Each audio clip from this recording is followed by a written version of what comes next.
The silence in the living room was not empty. It was heavy, suffocating, and tasted of stale cigarette smoke and impending ruin. I stood in the corner, deep in the shadows cast by the singular flickering lamp that my father hadn't bothered to change in 3 months. I wasn't hiding exactly. I was observing. It was a habit I had picked up during my years studying art history and appraisal. The ability to stand back, look at a composition, and find the crack in the varnish, the fake signature, the flaw that devalued the entire piece. Tonight, the flaw was sitting on the stained beige sofa, wringing his hands until the knuckles turned white. My father, Thomas Evans. The front door had not been kicked in. There were no shouts, no breaking glass. The arrival of Anthony Ravellini was far more terrifying than any Hollywood dramatization of a mob hit. He had simply walked in. The lock on our front door hadn't even clicked. It had yielded to his security team as if it knew better than to resist. Now, Anthony Ravellini sat in my father's armchair, the only piece of furniture that wasn't falling apart. He looked out of place. His suit was dark charcoal, tailored to a precision that made the peeling wallpaper of our living room look even more pathetic. He didn't look like a thug. He looked like a CEO of a Fortune 500 company, except for the air around him. It was cold, pressurized. He had dark hair kept short and professional, and his eyes were a dark brown that absorbed the dim light rather than reflecting it. There were no scars on his face, no broken nose, nothing to suggest he did the dirty work himself. That was what made him dangerous. He didn't have to. 2 men stood by the door. Statues. They hadn't blinked since they entered. "Thomas," Ravellini said. His voice was a low baritone, smooth and devoid of anger. It was the voice of a man discussing the weather. Not a debt that could end a life. "We are past the point of negotiation." The deadline was noon. My father made a sound that was half sob, half gasp. He wiped sweat from his forehead with a sleeve that was already stained. I know, Mr. Ravellini.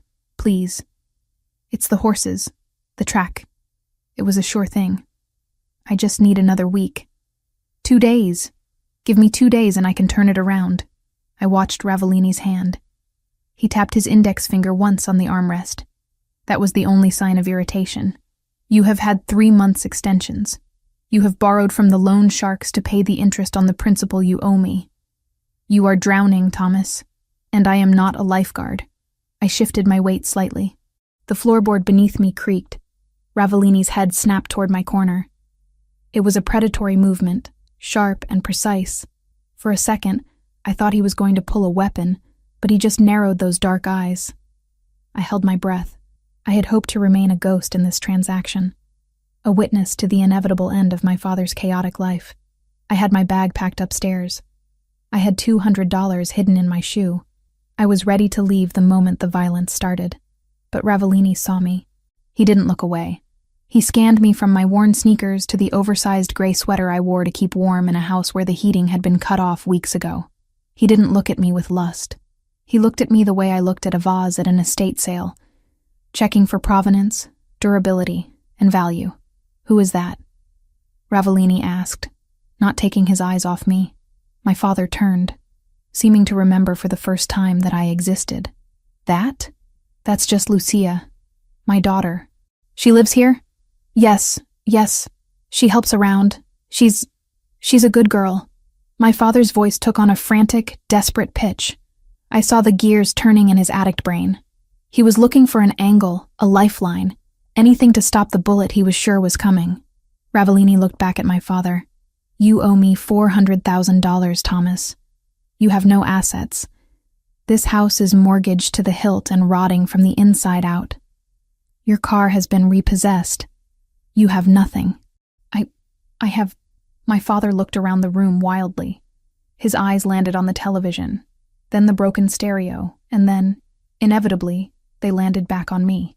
A cold pit opened in my stomach. I knew that look. It was the same look he gave his wedding ring before he pawned it. It was the look of a man who had stripped away every layer of morality to feed the beast of his addiction. "I have no money," Father cried out, his voice cracking. He scrambled off the sofa, falling to his knees. It was a humiliating display. "I have no money, Mr. Ravellini. But look at her."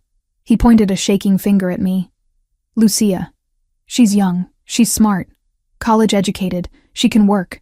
She can be whatever you need. My father crawled 2 inches closer to the immaculate shoes of the Mafia boss. She'll serve as payment. Take her. Take her and wipe the slate clean. Please. The silence that followed was absolute. I didn't gasp. I didn't scream. I felt a strange, icy calm settle over me. Perhaps I had always known it would end this way. Thomas Evans had sold my mother's jewelry, my college fund, and his own dignity. Selling me was just the final liquidation of his inventory. Ravellini didn't speak immediately. He turned his head slowly back to me. He stood up. He was tall, over 6 feet, filling the cramped room with an overwhelming masculine presence. He walked toward me, crossing the stained carpet. I didn't back away. I refused to cower. If I was to be sold like cattle, I would at least stand like a human being. I lifted my chin, meeting his gaze.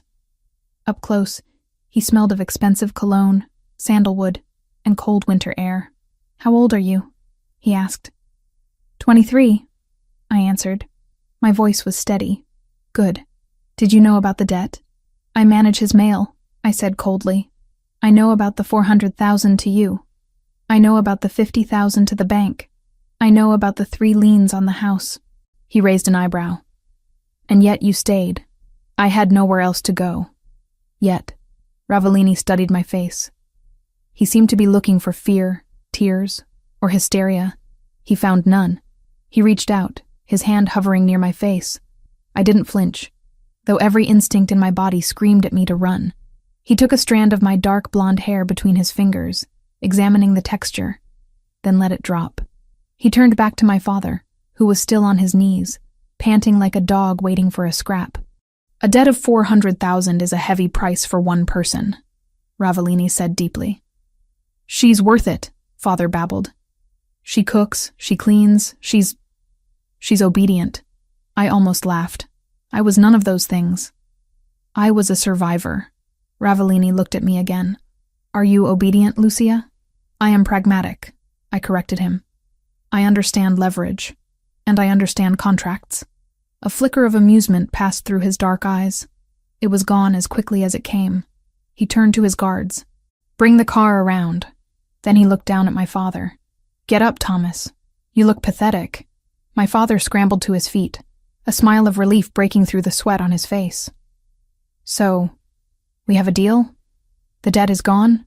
"The debt is transferred," Ravellini corrected. "You are free of your obligation to me. But you are also free of your daughter. If you ever try to contact her, if you ever come near her, if I see your face in my city again, the debt returns, with interest. And you will pay it in blood. Do you understand?" "Yes, yes, of course. Take her." My father didn't even look at me. He was already mentally spending the money he wasn't going to lose. Ravellini turned to me.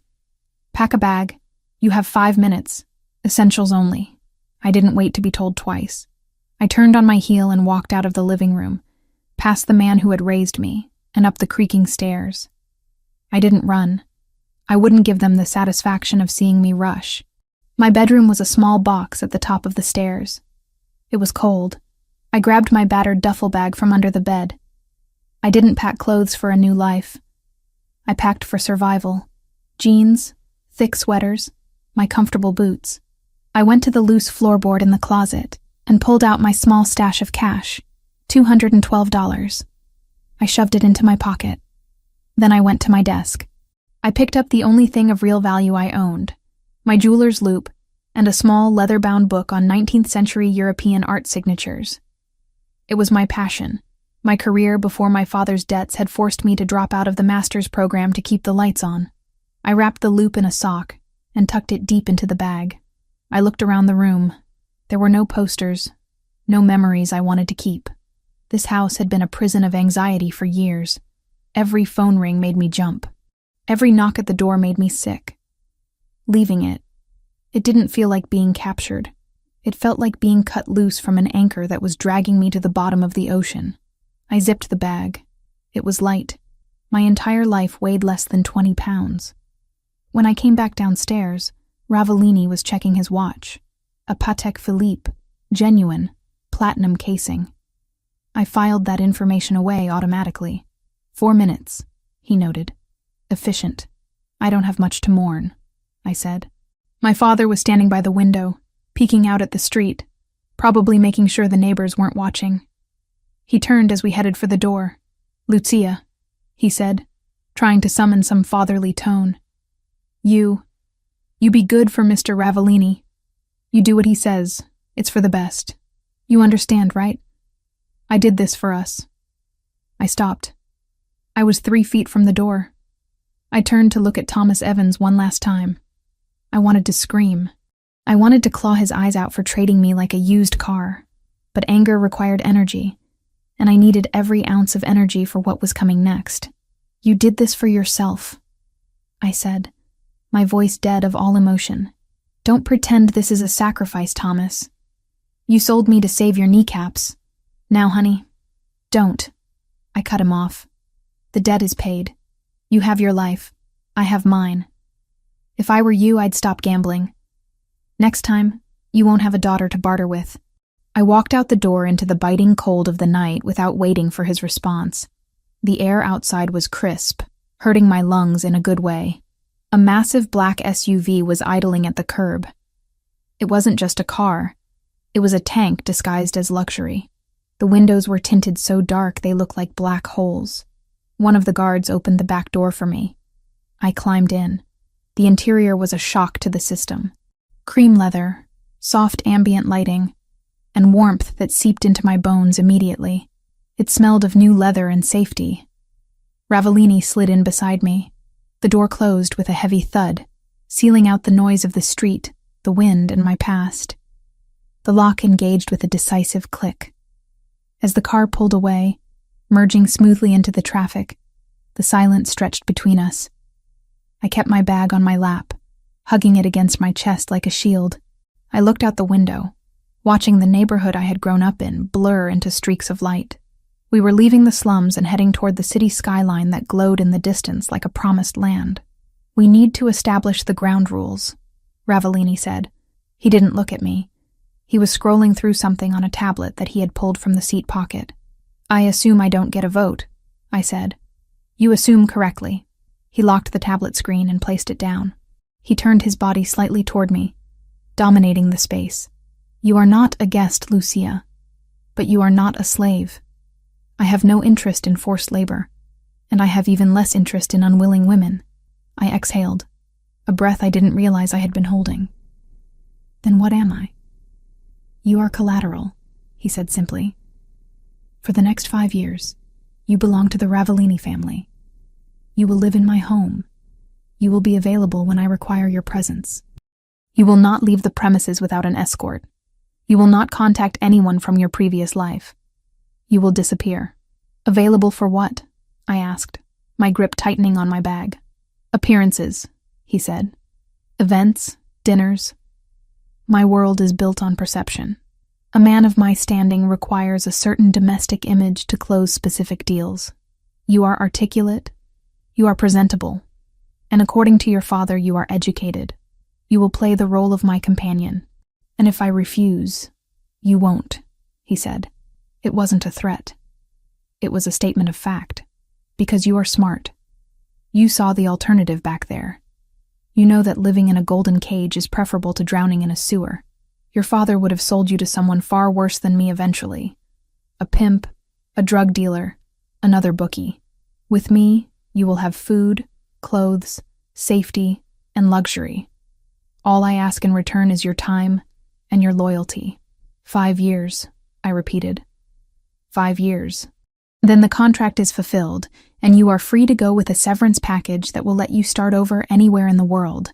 It sounded like a business deal. Cold, transactional, logical.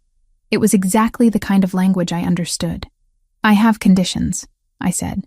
One of the guards in the front seat shifted, likely surprised that the payment was speaking back. Ravellini just looked amused. You are in no position to negotiate, Lucia. I'm not negotiating the terms of my surrender, I said, meeting his eyes.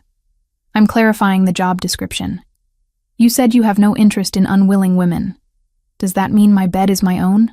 Ravellini's gaze dropped to my lips for a fraction of a second, then returned to my eyes. I do not rape, Lucia. I don't need to. If you are in my bed, it will be because you walked there yourself. Then I won't be in your bed, I said sharply. We shall see, he murmured, turning back to his tablet. But yes, your room is your sanctuary. As long as you respect my house, you will be safe within it. But understand this. Outside of those walls, you are a target. You are now associated with me. My enemies are your enemies. If you try to run, I won't have to hunt you down. Someone else will find you first, and they will use you to get to me. And they will not be as polite as I am. The reality of his words settled over me. I wasn't just a prisoner. I was a piece on a chessboard. I won't run, I said. I have nothing to run back to. Good. The car slowed down as we approached the city center. The buildings grew taller, blocking out the stars. We were entering his world now. The world of steel, glass, and blood. I looked at the profile of the man who now owned the next 5 years of my life. He was terrifying, yes. But looking at the clean line of his jaw and the calm intelligence in his eyes, I realized something strange. For the first time in 10 years, I wasn't wondering where my next meal was coming from. I wasn't wondering if the electricity would be cut off. The fear of the unknown was there, but the fear of poverty, the grinding, humiliating fear that had defined my existence, was gone. My father had sold me to save himself. But as the skyline glittered ahead of us, I wondered if, inadvertently, he had saved me too. One more thing, Ravellini said, interrupting my thoughts. Yes? Your last name, Evans. You don't use it anymore. In my house, you are simply Lucia. We don't advertise where you came from. Fine, I said. Lucia. Just Lucia. He nodded, satisfied. The car turned into the underground entrance of a massive skyscraper. The gates opened automatically, swallowing us into the belly of the building. Welcome home, Lucia, Anthony Ravellini said. As the darkness of the garage enveloped the car, I realized the irony. I had lost my freedom, but I had gained a future. It was a dangerous, twisted future, but it was mine to navigate. I loosened my grip on the duffel bag. My hands were steady. The game had begun. The elevator ride to the penthouse took exactly 45 seconds. I counted them, watching the digital numbers climb higher and higher, leaving the grid of the street level far below. With every floor that passed, the air pressure changed slightly. A physical reminder that I was ascending into a stratosphere I had no business occupying. Anthony Ravellini stood beside me, silent and still. He didn't fidget. He didn't check his phone. He simply existed in the space, consuming the oxygen, radiating a kind of calm authority that was more terrifying than any shout. When the doors slid open with a soft chime, I stepped into a world that felt less like a home and more like a fortress of solitude carved from glass and steel. The entryway was vast, paved in dark marble that reflected the recessed lighting like a black frozen lake. Floor-to-ceiling windows lined the far wall, offering a panoramic view of the city skyline. A view that people killed for, but what struck me wasn't the opulence. It was the silence. My father's house had always been filled with noise. The hum of the refrigerator that was dying, the rattle of the pipes, the muttering of a man losing his mind to addiction. Here, the silence was heavy, expensive, and absolute. Coat, Ravellini said. It wasn't a question. I slipped off my worn denim jacket. He took it from me, not handing it to a servant, but hanging it himself in a closet that looked larger than my bathroom. The gesture was strangely domestic for a man who commanded an army of criminals. Follow me. I walked behind him, my boots making dull thuds against the marble while his dress shoes were virtually silent. We passed a living area with a sofa that looked like a modern art installation, a kitchen that gleamed with stainless steel surfaces that had clearly never seen a burnt toast, and a hallway lined with black and white photography. He stopped at a heavy oak door at the end of the corridor. He pushed it open and gestured for me to enter. "This is your room," he said. I stepped inside and felt my breath hitch. It was beautiful, yes, in a stark, masculine way. The walls were a deep charcoal, the bed was a king-sized expanse of white linen, and there was an ensuite bathroom visible through a frosted glass door. But what drew my eye wasn't the luxury. It was the lock on the door. A heavy brass deadbolt. On the inside, I turned to look at him, surprised. "You can lock it," he said, reading my mind with unnerving accuracy. "Privacy is a luxury you probably haven't had in a long time. Here, it is a standard." "You trust me behind a locked door?" I asked, gripping the strap of my duffel bag. "I have the master key, Lucia. But I won't use it unless I have reason to believe you are harming yourself or planning something stupid. As I told you in the car, I do not force entry. If that door is locked, I will knock." He stepped back into the hallway, creating a physical boundary between us. "The kitchen is fully stocked. Eat whatever you want. The library and the gym are open to you. My office," he pointed to a set of double doors at the opposite end of the hall, "is not locked, but I advise you to knock before entering.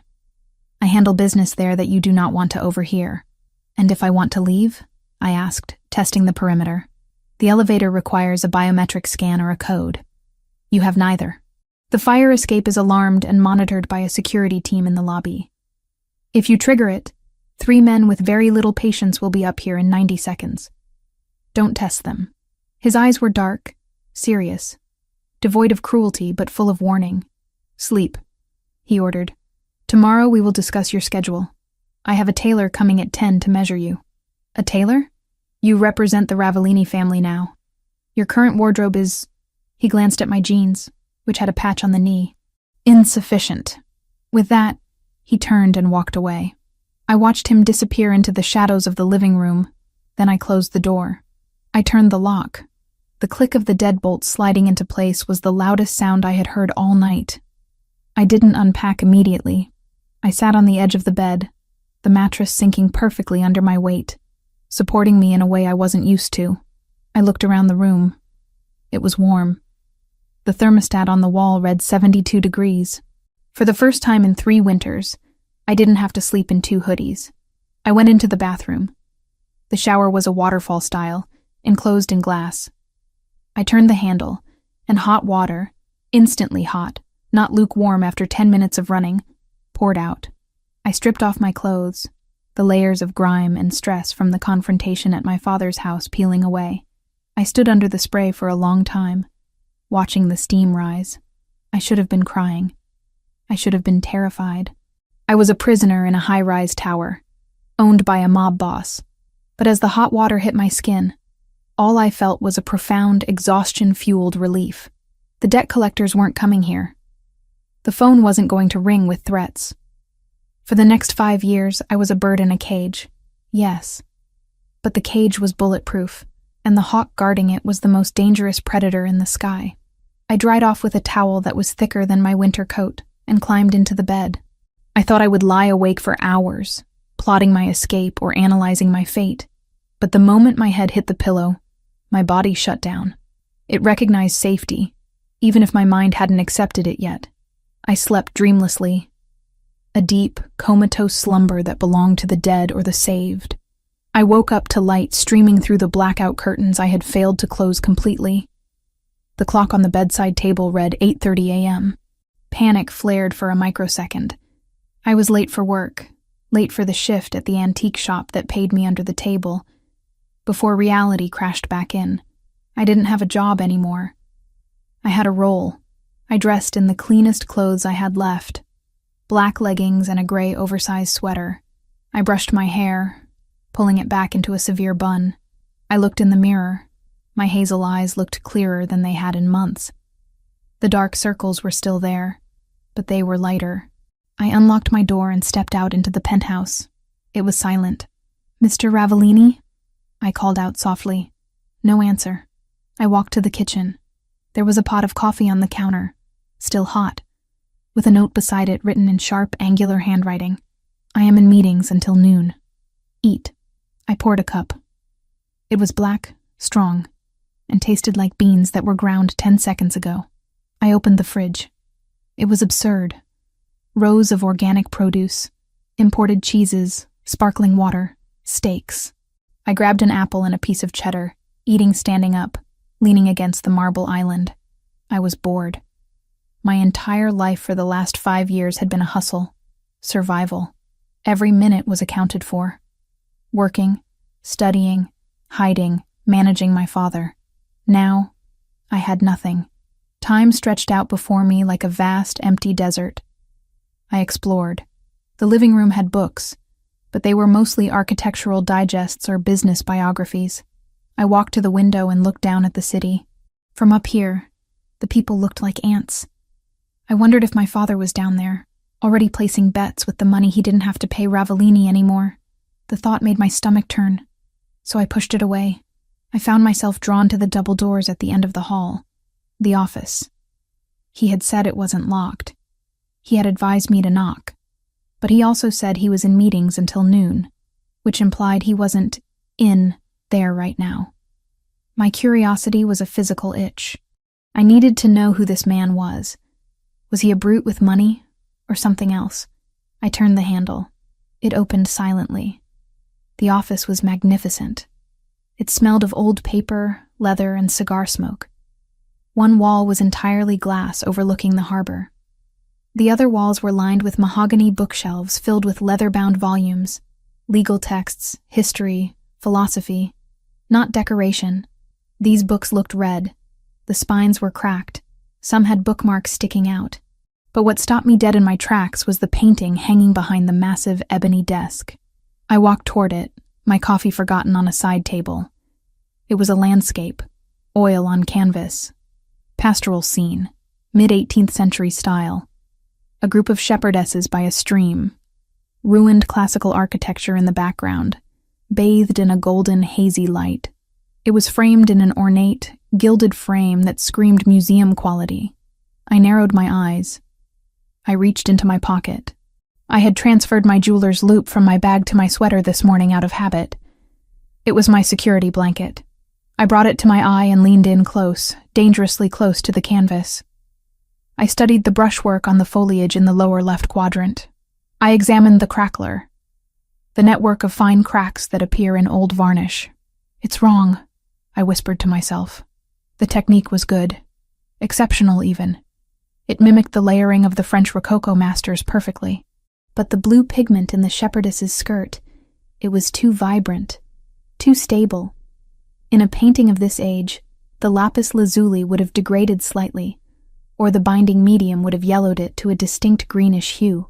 This blue was punching me in the face, and the signature in the corner. I was so absorbed in the analysis, tracing the flow of the brush strokes with my gaze, that I didn't hear the door open. I didn't hear the footsteps on the thick Persian rug. I thought I told you to knock. The voice was low, vibrating through the room like a bass note. I froze. I didn't jump, but my heart hammered a frantic rhythm against my ribs. I straightened up slowly, turning to face him. Anthony Ravellini stood in the doorway. He wasn't wearing his suit jacket. His white dress shirt was unbuttoned at the collar, sleeves rolled up to his elbows, revealing forearms that were thick with muscle and dusted with dark hair. He looked less like a CEO now and more like a man who had been strangling problems all morning. He didn't look angry. He looked assessing. He walked toward me, closing the distance until he was standing behind his desk, and I was standing in front of it, like a naughty schoolgirl called to the principal's office. I apologize, I said, keeping my voice steady. The door was open. I was curious. Curiosity killed the cat, Lucia, but satisfaction brought it back. I countered instinctively. His eyes narrowed slightly. He looked at the painting, then back at me. He noticed the jeweler's loop clutched in my hand. "What are you doing?" he asked. "Searching for a safe behind the canvas?" "No, I was looking at the pigment." "The pigment?" He crossed his arms over his chest. The biceps strained against the white fabric. "And what did the pigment tell you?" I hesitated. This was a man who prided himself on control, on perfection. Telling him he had been duped might not be the smartest survival strategy, but lying to him felt more dangerous. He was a man who smelled deceit. "It told me that you overpaid," I said. The silence that followed was thick. Anthony didn't blink. "Explain."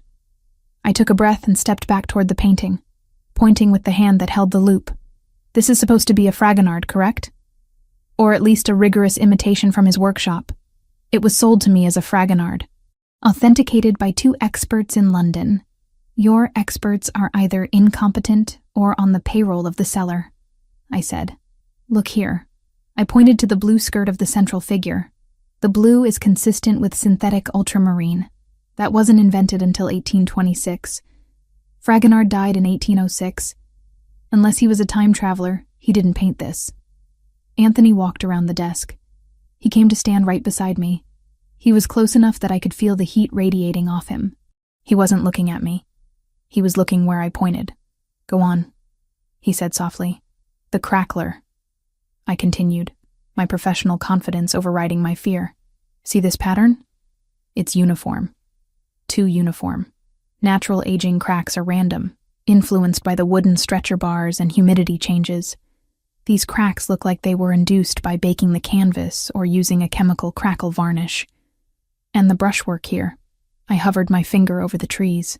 It's too hesitant. The master painted with speed, with confidence. This artist was copying. They were careful.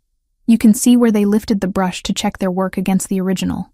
I lowered my hand and looked up at him. He was staring at the painting with a look of intense concentration. It's a fake, I concluded. A very expensive, very beautiful fake. Probably late 19th century. Worth maybe $10,000 as a decorative piece. Not the $2 million you likely paid for it. Anthony turned his head slowly to look at me. His dark eyes drilled into mine, stripping away my defenses. I expected anger. I expected him to yell at me for insulting his possession. Instead, a slow, dangerous smile curved his lips. It wasn't a nice smile. It was the smile of a wolf that just realized the rabbit has teeth. You studied art? He asked. Art history and appraisal, I said. I was 2 semesters away from my master's when the money ran out. And you kept the loop. Tools of the trade. You don't throw them away just because you lose the workshop. He reached out and took the loop from my hand. His fingers brushed mine. Rough skin against smooth. A jolt of electricity shot up my arm, startling in its intensity. He held the small glass up to his own eye and looked at the blue paint I had indicated. Synthetic ultramarine. He muttered. French Guillemet, 1826. He lowered the loop and handed it back to me. My experts in London are going to have a very bad day tomorrow. He walked back around his desk and sat down in the massive leather chair. He looked at me differently now. The dismissive air from the night before, the attitude of a man dealing with a piece of luggage, was gone. He was looking at me like I was a puzzle he hadn't solved yet. I thought I bought a pretty face to hang on my arm, he said, his voice thoughtful. A distraction. Collateral to keep a gambler in line. I told you, I said, putting the loop back in my pocket. I'm pragmatic, and I'm not useless. No, he agreed. You are not. He leaned back, steepling his fingers. The tailor will be here in 20 minutes. Get measured, get your wardrobe sorted. But after that, he paused, his eyes gleaming with a new idea. Come back here. Why? Because I have a warehouse full of assets that I acquired through various debt settlements. Paintings, sculptures, antiques.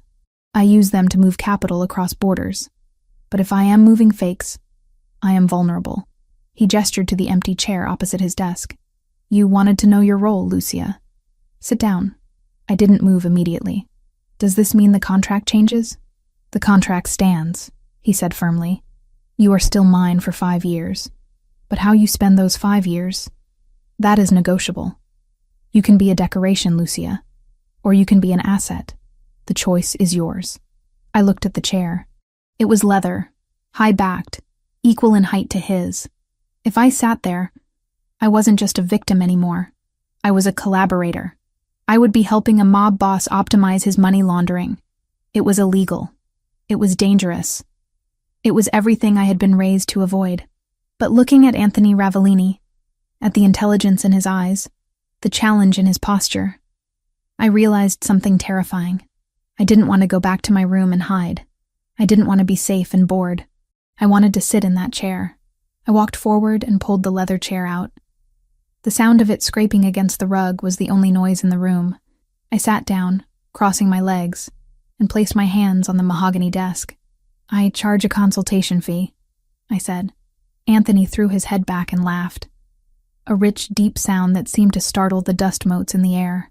It was the first time I had seen him look truly human. "We'll discuss your fee," he said, his eyes locking onto mine with a heat that had nothing to do with art. "Now, tell me about the varnish on that degas in the hallway." I smiled. A small, sharp thing. "It's not a degas. It's a school of Paris imitation. And a bad one." The game had changed. I wasn't just surviving anymore. I was playing. And for the first time in my life, I held cards that actually mattered. The cage was still there, but the door was wide open, and the hawk was inviting me to fly. "Tell me everything," Anthony commanded. And I did. 3 weeks had passed since I traded the peeling wallpaper of my father's living room for the panoramic views of Anthony Ravellini's penthouse. 3 weeks of silence, luxury, and a strange, exhilarating kind of work. The transition from captive to consultant had been seamless, almost terrifyingly so. I wasn't scrubbing floors or serving drinks. I was doing exactly what I had been trained to do in university, only the stakes were no longer grades or academic approval. They were millions of dollars in illicit capital. I sat at the mahogany desk in the library, a space that had quickly become my command center. Spread out before me were photographs, provenance documents, and shipping manifests. Anthony had given me access to the dead inventory, a collection of art and antiques acquired by the family over the last decade as payments for debts. Most of it was garbage. Gaudy statues, replicas sold to idiots, paintings by up-and-coming artists who never came up. But hidden in the pile were gems, and my job was to separate the wheat from the chaff, and more importantly, to identify the high-quality fakes that could be passed off as originals to less discerning buyers in the European black market. I picked up a file on a set of Ming Dynasty vases. My loupe was already in my hand. I didn't need to look hard to see the modern kiln marks on the base in the photograph. Fake. But good fakes. Trash? The voice came from the doorway. I didn't flinch. I had learned the rhythm of Anthony's footsteps. Heavy, deliberate, rhythmic. I looked up. Anthony was leaning against the doorframe, watching me. The late afternoon sun cast long shadows across the Persian rug, but he seemed to absorb the light rather than reflect it. He was wearing a navy suit today, the jacket unbuttoned, his tie slightly loosened. He looked tired, but his eyes were sharp. "Not trash," I corrected, tapping the photo. "Deceptive. These vases are late 20th century reproductions. The glaze is too consistent. But to an untrained eye, say, a drug runner in Miami looking to park some cash, they're worth 50 grand. To a museum, they're worth $50. Anthony walked into the room, stopping at the edge of the desk. He picked up the photo, studying it with that intensity that made me feel like he was dissecting the paper itself. "So we sell them to Miami," he concluded. "Market them as recovered heritage items," I suggested, keeping my voice professional. "Add a fake certificate of authenticity from a defunct Hong Kong gallery. I can draft one up by tonight, and you can ask for 80,000. A small smile touched his lips. It wasn't a nice smile, but it was an approving one. "You are dangerous, Lucia." "I'm efficient," I replied, closing the file. "You were losing money storing this junk. Now you're liquidating it. That's just good business." "It is," he agreed. He dropped the photo back onto the desk. "Finish up here. We have a dinner tonight." I paused. In the last 3 weeks, I hadn't left the penthouse. I had been perfectly content in my gilded tower, ordering room service and diving into art fraud. The outside world was where my father was. The outside world was where the O'Sullivan family operated. I wasn't eager to return to it. "A dinner?" I asked, keeping my tone neutral. "A business meeting. High level.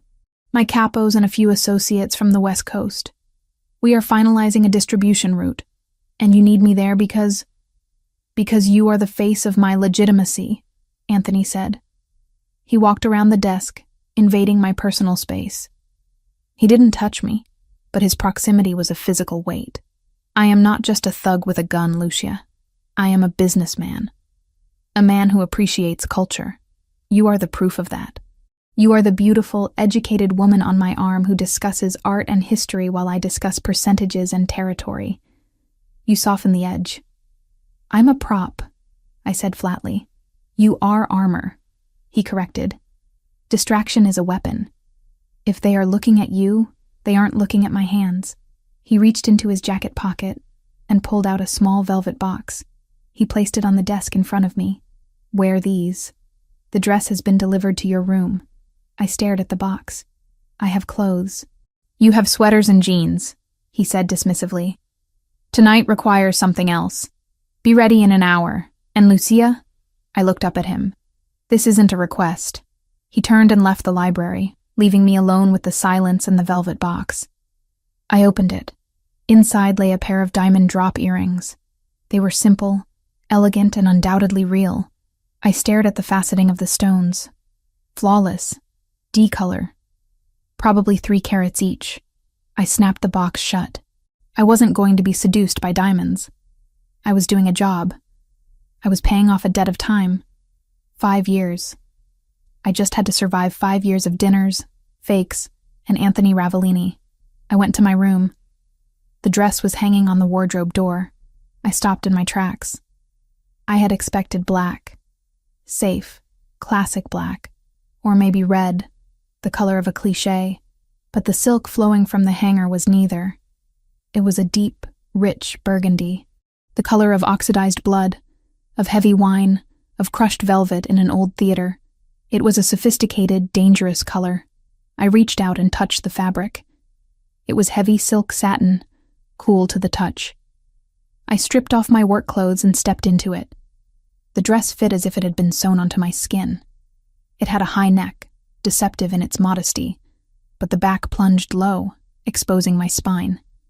It clung to my hips and pooled slightly at the floor. I sat at the vanity and did my hair, pulling it into a sleek, low chignon. I put on the earrings. They caught the light, framing my face in cold fire. I applied lipstick, a dark berry shade that matched the dress. When I looked in the mirror, I didn't see Lucia Evans, the girl who hid from debt collectors. I saw a woman who looked like she belonged in a palace, or a war room. I looked formidable. I walked out into the living room exactly an hour later. Anthony was waiting by the window, looking out at the city. He turned when he heard my heels on the marble. He stopped. His eyes swept over me, starting from my shoes and traveling slowly up to my face. He didn't leer. He didn't look at me with hungry animal lust. He looked at me with a profound, terrifying appreciation. Burgundy, he said quietly. It suits you better than black.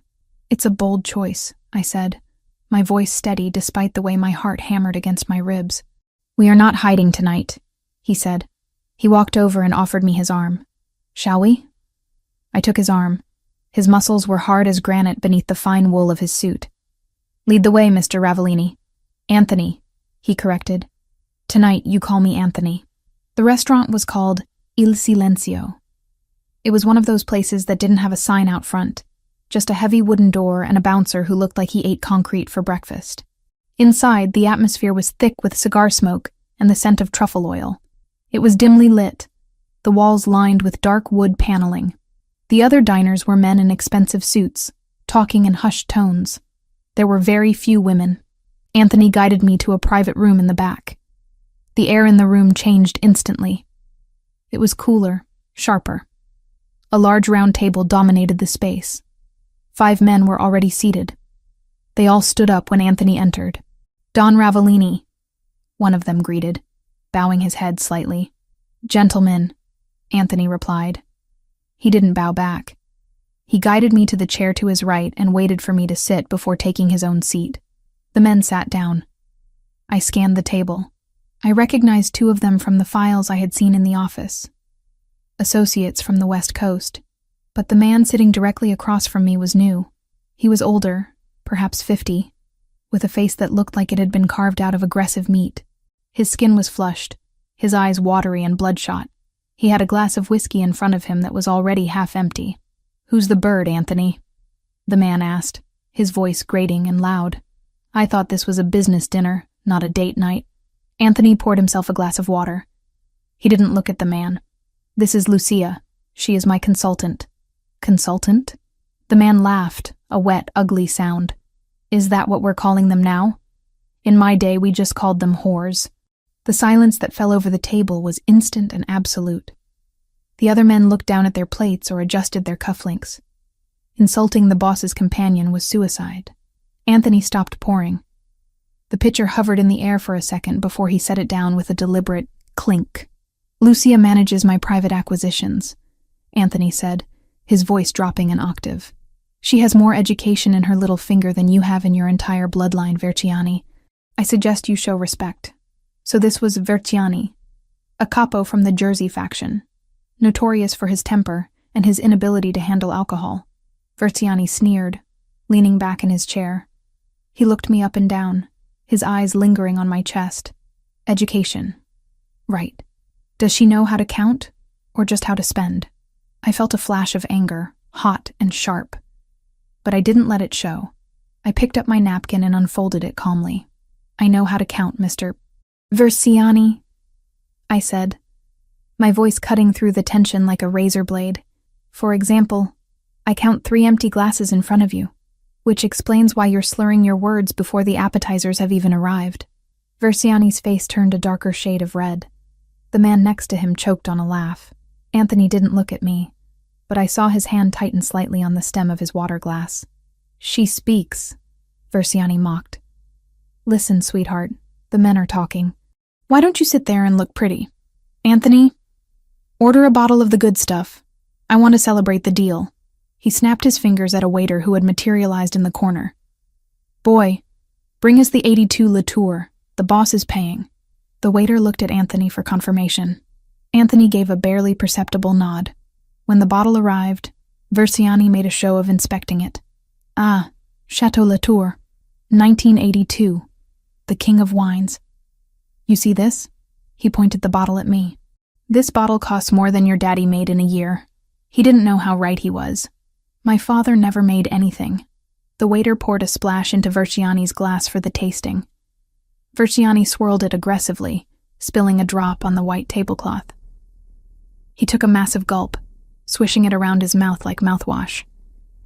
"Perfection," he announced. "Notes of leather and tobacco, smooth as silk. Pour it for everyone." The waiter moved to pour, but I raised my hand. "Wait," I said. Verciani slammed his glass down. "What now?" I looked at the bottle in the waiter's hand. "I didn't need the loop for this. It's a fake," I said clearly. The room went dead silent again. Verciani stared at me, his mouth slightly open. "Excuse me?" He spat. "The bottle," I said, gesturing to the label. "It's a counterfeit. A refilled bottle, to be precise." "You don't know what the hell you're talking about," Verciani growled. "This is from the restaurant's private reserve." "Then the restaurant is being cheated, or they are cheating you," I said, leaning forward slightly, locking eyes with him. "Look at the capsule, Mr. Verciani. The Chateau Latour 1982 capsules were made of a specific lead alloy that oxidizes to a dull gray over 40 years. That capsule is shiny aluminum. And the label? The font on the vintage year is slightly too bold. It's a high-quality photocopy glued onto an old bottle." I turned to the waiter, who was looking pale. "And if you open it, the cork will likely be branded with a different year, or it will look surprisingly new for a 40-year-old wine. Am I right?" The waiter swallowed hard. I can check the cellar, madam. We have had issues with the supplier recently." I turned back to Verciani. "You just drank swill, probably a decent table wine mixed with a little brandy to fake the aging, and you called it perfection. You praised the notes of leather. The only leather here is the shoe you just put in your mouth." The man to Verciani's left let out a snort of laughter that he quickly turned into a cough. Anthony remained perfectly still, but there was a light in his eyes, a fierce, burning pride. Verciani was vibrating. The humiliation was total. He had been exposed as a fool in front of his peers by a woman he had dismissed as a whore. He stood up so fast his chair crashed backward onto the floor. "You little bitch," he roared. He lunged across the table. His hand, heavy, meaty, and fast, swung toward my face. I didn't have time to move. I flinched, bracing for the impact, closing my eyes. But the blow never landed. There was a dull thud of flesh hitting flesh, but not mine. I opened my eyes. Anthony was standing. He had moved with a speed that defied physics. His left hand was wrapped around Verciani's wrist, stopping at inches from my cheek. His grip was so tight that Verciani's fingers were turning purple. The air in the room seemed to drop 20 degrees. Anthony didn't shout. He didn't roar. He leaned in, his face inches from Verciani's sweating forehead. His voice was a whisper, but it carried more violence than a gunshot. "She is not a consultant," Anthony said, his eyes black voids of rage. "She is my partner. You insult her. You insult me. You try to touch her." He twisted Verciani's wrist. There was a sickening pop of cartilage. Verciani let out a strangled yelp, dropping to his knees. "And you lose the hand," Anthony finished. He shoved Verciani back. The capo collapsed onto the floor, clutching his wrist, wheezing. "Get him out of here," Anthony ordered the guards. "And tell the kitchen to bring me a real bottle. I won't pay for garbage." The guards dragged Verciani out. The other men at the table sat in stunned silence. They weren't looking at Anthony with fear anymore. They were looking at me with fear. Because I was the woman who had just caused a capo to be broken, and I hadn't even raised my voice. Anthony sat back down. He adjusted his cuffs. He turned to me. "Are you all right?" he asked. I looked at his hands. The hands that had just crushed a man's wrist to protect me. My heart was racing. But not from terror. It was racing from adrenaline. "I'm fine," I said. My voice was surprisingly steady. "But he really does have terrible taste in wine." Anthony looked at me for a long moment. Then he started to laugh. It was a low, dark sound. "Yes," he said. "He does." The rest of the dinner passed in a blur. The men treated me like royalty. They asked my opinion on the food, the decor, the business. I played the part. I was charming, I was intelligent, I was deadly. But all I could think about was the heat of Anthony's body next to mine, and the way he had moved to shield me. The ride home was quiet. The city lights streaked past the tinted windows of the SUV. The partition was up, separating us from the driver. I sat in the corner of the seat, watching the rain start to streak against the glass. The adrenaline was fading, leaving behind a shaky exhaustion. I felt a hand on mine. I looked down. Anthony's hand was covering mine on the leather seat. His skin was warm. "You're shaking," he said. "Just a little," I admitted. I've never been the cause of violence before." "You weren't the cause," he said firmly. His ego was the cause. "You were just the mirror that showed him how ugly he is." He squeezed my hand. "You did well tonight, Lucia. Better than well. You commanded that room. I just pointed out a fake label. No. You stood your ground. Most people crumble when a man like Verciani barks. You bit back." He turned his body toward me. The streetlights flickered across his face, illuminating the sharp angles of his cheekbones and the depth of his eyes. "I told you I protect what I value," he said softly. "And am I valuable?" I asked, the question slipping out before I could stop it.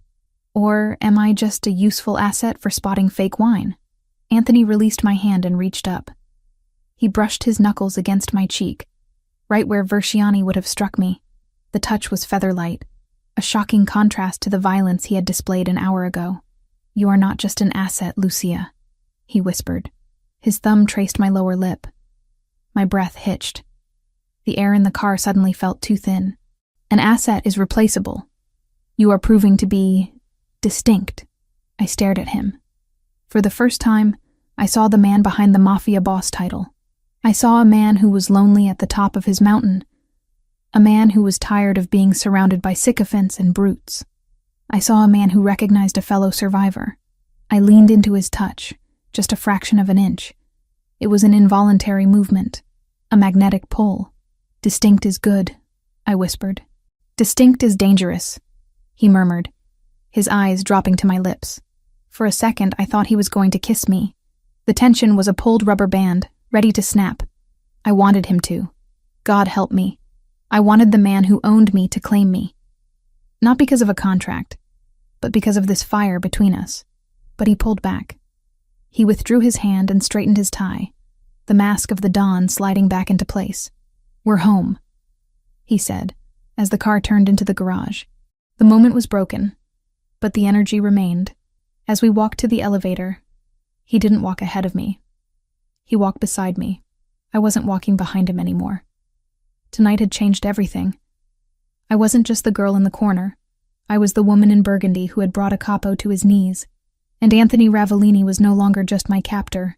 He was my partner in a dance I was just beginning to learn the steps to. I looked at my reflection in the elevator doors.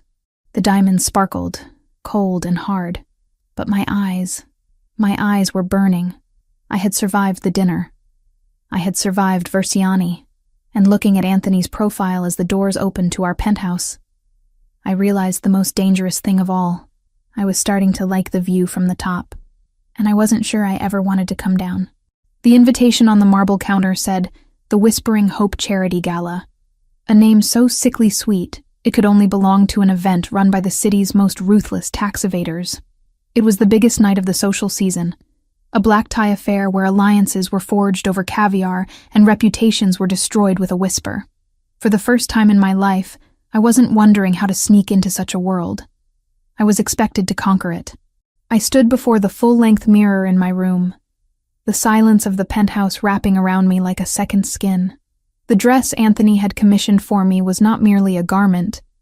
It was a statement of war disguised as couture. It wasn't the deep burgundy of the private dinner, nor was it the safe black of a shadow. It was pale gold. The silk was liquid, cascading down my body in a way that mimicked movement, even when I was perfectly still. It caught the light of the chandelier and threw it back, softened, making my skin glow. The neckline was architectural, a sharp plunge that stopped just before indecency, held together by sheer engineering and confidence. The back was entirely open, exposing my spine to the cool air of the room. It was a dress that demanded attention. It was a dress that said I didn't need to hide in corners anymore. I adjusted the diamond drop earrings, the same ones from the dinner, and checked my reflection. The girl who had packed her life into a duffel bag under the gaze of a debt collector was gone. In her place stood a woman who knew the market value of a fake Renoir and the breaking point of a Jersey capo. A knock came at the door. 3 sharp raps. "Come in," I said, not turning away from the mirror. Anthony opened the door. He was wearing a tuxedo that fit him with lethal precision. The peak lapels were sharp enough to cut, the white shirt crisp against his tan skin. He looked like the prince of a dark kingdom, which, in many ways, he was. He stopped 2 steps into the room. I saw his reflection freeze in the glass. His dark eyes traveled up the line of the gold silk, tracing the curve of my waist, the slope of my exposed back, and finally meeting my eyes in the mirror. "Gold," he stated, his voice low. "You said we weren't hiding," I replied, turning slowly to face him. This seemed appropriate. He walked toward me, entering my personal space with the gravitational pull of a planet. He didn't touch me immediately. He let the tension build, that electric hum that had been growing between us since the night at Il Silenzio. "Appropriate is an understatement," he murmured. "You look like a trophy, Lucia. The kind men kill each other to possess." "I thought I was a partner," I challenged softly. "Tonight, you are both." He reached out, his fingers brushing the bare skin of my arm. The contact sent a jolt straight to my core, but I held his gaze. "The O'Sullivans will be there. The Russos. The heads of the 5 families. They need to see you and think that I have captured the sun. They need to believe I am so powerful I can wear gold without fearing who might try to snatch it." "Let them try," I said. The words came out with a fierceness that surprised me. Anthony smiled, a rare, genuine expression that softened the hard lines of his face. "That is the spirit. But stay close to me. The sharks are circling tonight and they smell fresh blood." "I'm not blood," I said, picking up my clutch. "I'm the hook." He chuckled, offering his arm. "Then let's go fishing." The venue was the grand ballroom of the Pierre Hotel, a cavernous space dripping with crystal and old money. The air smelled of expensive lilies, heavy perfume, and the metallic tang of chilled champagne. A string quartet played in the corner, the music barely audible over the roar of 300 wealthy people pretending to like each other. Our entrance was exactly what Anthony had orchestrated. When we stepped onto the balcony overlooking the ballroom, heads turned. The murmur of conversation didn't stop, but it shifted. The pitch changed. I felt hundreds of eyes on the gold dress, on Anthony's hand resting possessively on the small of my back. We descended the grand staircase. I didn't look down at my feet. I looked straight ahead, scanning the room as Anthony had taught me. 3:00, Anthony whispered, his lips barely moving. Senator Mitchell, in his pocket for 10 years. 7:00, Don Russo, neutral but leaning towards our side. 12:00, the O'Sullivan table. I looked. The O'Sullivan table was the center of gravity for the opposition. Seated there was Patrick O'Sullivan, a man who looked like a bulldog stuffed into a suit, surrounded by his lieutenants and their wives. The women were draped in emeralds and sapphires, their expressions tight and watchful. They look unhappy, I noted. They lost a shipment last week, Anthony said casually. Customs seized it. They think I tipped off the feds. Did you? I don't talk to the feds, Lucia, but I don't correct my enemies when they make mistakes either. We reached the floor and were immediately swarmed. For the next hour, I was the perfect diplomat. I laughed at jokes that weren't funny. I discussed the decline of neoclassical architecture with a banker who was clearly laundering money for the cartels. I charmed the wife of a judge by complimenting her hideous brooch. Through it all, Anthony was a constant presence at my side. He didn't hover, but he was always there, a hand on my elbow, a body blocking a crowded path. We moved as a unit. When I spoke, he listened with visible respect, signaling to the room that dismissing me would be a fatal error. I was enjoying myself. The power was intoxicating. I was navigating a minefield in stilettos, and I hadn't triggered a single explosion. I need a moment, Anthony whispered in my ear after extricating us from a conversation with a particularly dull city councilman. I have to speak with Russo privately. 5 minutes. Stay in the main circle. Don't wander. I'll be fine, I assured him. I'll get a water. He hesitated, scanning the room once more, then nodded. 5 minutes. He disappeared into the crowd toward the smoking terrace. I walked to the bar, my head high. I ordered a sparkling water with lime. The bartender served me with trembling hands. I turned to survey the room, taking a sip. That dress is a bold choice for a mistress.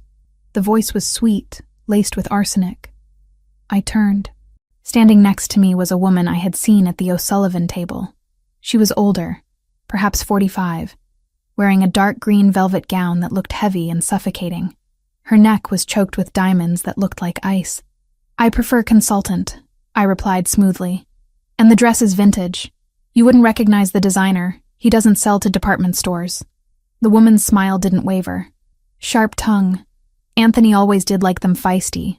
I'm Eleanor O'Sullivan, Patrick's wife. Lucia, I said, omitting the surname as per my instructions. Just Lucia? Eleanor stepped closer. She smelled of gin and desperate preservation. We know who you are, dear. We know exactly who you are. My grip on the crystal glass tightened. Then you have the advantage, Mrs. O'Sullivan. Because to me, you're just another wife waiting for her husband to tell her what to think. Eleanor's eyes flashed with cold malice. You think you're safe because he put you in silk? You think you're special? You're just payment, a receipt walking around in heels. If you'll excuse me, I said, moving to step around her. Your father sends his regards, she whispered. I froze. The ambient noise of the party seemed to drop away, leaving only the sound of my own heartbeat thundering in my ears. I turned back to her slowly. What did you say? Thomas, she purred, seeing she had drawn blood. He's a charming man. Terribly unlucky, though. He just can't seem to stay away from the tables. Atlantic City, mostly. But last week, well, he found a private game in Queens. Our game. My stomach turned to ice. My father's debts are his own. Not anymore, Eleanor said. She looked around to ensure no one was listening, then stepped into my personal space. He owes us, Lucia. 100,000. A pittance compared to what he owed Anthony, sure. But Thomas doesn't have a daughter left to sell, does he? He already spent that currency. I don't care, I said, though my voice trembled slightly. Kill him.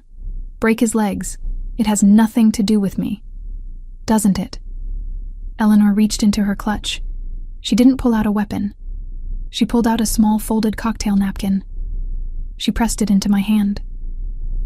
He didn't have money, dear, but he had information. He told us he talks to you. He told us he knows the route Anthony uses for the midnight transfers. He's lying, I hissed. I don't talk to him. I don't know the routes. But Anthony thinks you're loyal. She smiled, a horrific, triumphant expression. Thomas is selling us the schedule, Lucia. He claims he got it from you. He says you're playing the long con, that you're feeding him intel to buy his freedom. My world tilted. It was a lie. A vicious, destructive lie. But in this world, perception was reality. If the O'Sullivans spread the rumor that I was the leak, that I was feeding my father information, Anthony would have to kill me. He couldn't afford the weakness. Why are you telling me this? I asked, my voice barely a whisper. Because we don't want the schedule, she said, leaning in close, her breath hot on my ear. We want Anthony. You're going to confirm the route. You're going to tell us exactly when the shipment leaves the warehouse tonight. If you do, we forgive your father's debt. If you don't, well, we tell Anthony that his precious little consultant is a double agent working for her daddy, and we'll provide the proof Thomas manufactured. She patted my cheek. It took everything in me not to slap her hand away. Think about it. The ladies' room is down the hall.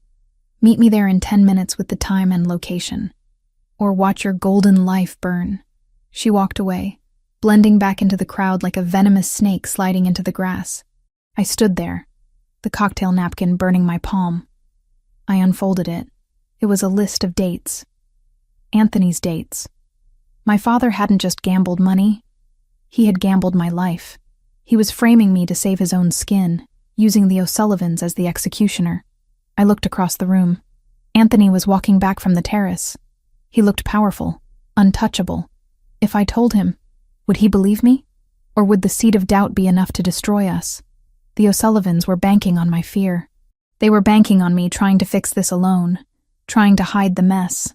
I looked at the napkin again. Then I looked at Anthony. I didn't hesitate. I dropped the glass of water on the table with a clatter and walked straight toward him. I didn't care about the senator he was about to greet. I didn't care about the protocol. I cut through the crowd, my gold dress flowing like a banner of distress. Anthony saw me coming. His smile vanished instantly, replaced by a look of razor-sharp alert. He stepped away from the group he was approaching and met me halfway. "Lucia?" he asked, his hand instantly finding my waist. "What happened?" "We need to leave," I said. My voice wasn't loud, but it was steel. Now. He didn't ask why. He didn't look around to see if anyone was watching. He didn't worry about the social fallout. He saw the look in my eyes, the terror I was trying to suppress, and he acted.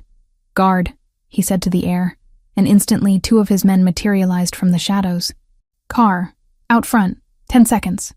He guided me toward the exit, his body shielding mine from the room. We moved fast. The valet was already opening the door of the SUV before we even hit the sidewalk. We dove into the back seat. The door slammed shut, sealing us in the safety of the dark leather. "Go," Anthony ordered the driver. "Penthouse, counter-surveillance route." The car surged forward. Anthony turned to me. He didn't touch me yet. He waited. "Tell me." I opened my hand and dropped the crumpled napkin onto his knee. "The O'Sullivans," I said, the words tumbling out. "Eleanor." She cornered me. "My father." I choked on the word, a bitter bile in my throat. "My father owes them. He's back gambling. And to pay them, he's selling them lies." Anthony picked up the napkin. He scanned the dates in the dim light of the passing street lamps. His face was a mask of stone. "He told them I'm the leak," I continued, forcing myself to be clear. "He told them I'm feeding him information on your shipments. Eleanor said if I don't give them the real route for tonight, they'll come to you with proof that I'm a traitor."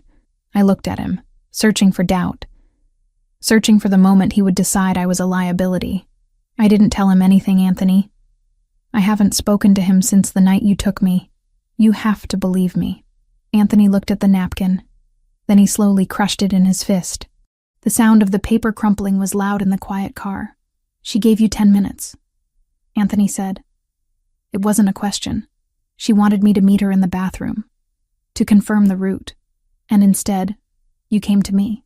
Yes, you realize that by telling me this, you are effectively signing your father's death warrant, Anthony asked. His voice was devoid of emotion, purely analytical. If he is selling lies about my operation to my enemies, if he is threatening my household to cover his debts, I cannot let him live, Lucia. You know this. I looked out the window. I saw the city passing by, the city where I had lived in fear for so long because of Thomas Evans. I thought of the man who had sold me for a clear ledger. I thought of the man sitting next to me, who had given me a home, a purpose, and who had broken a man's wrist for insulting me. The choice wasn't hard. It was painful, like cutting off a gangrenous limb, but it was necessary. I turned back to Anthony. He stopped being my father the moment he pointed at me in that living room and put a price on my head. I said steadily, "I am not an Evans anymore. You told me that. I am yours." Anthony stared at me. For a long, agonizing minute, he didn't move. He was reading me, looking for the lie, looking for the hesitation. Then, he reached out. He took my hand, the one that had held the napkin, and brought it to his lips. He pressed a kiss to my knuckles, slow and deliberate. It wasn't just a gesture of affection. It was a seal, a knight swearing fealty to his queen. "He tried to use you as a weapon against me," Anthony whispered against my skin. "He thought you were weak. He thought you would panic and hide. He doesn't know me," I whispered back. "No," Anthony agreed. He lowered my hand but didn't let go. His fingers interlaced with mine, locking us together. "But I do." He tapped the partition glass. The driver lowered it an inch. "Change of plans," Anthony said. "Cancel the shipment tonight. Initiate protocol silence on the warehouses. And find Thomas Evans. I don't care where he is. Turn over every rock in Queens." "Yes, boss." The window went up. Anthony looked back at me.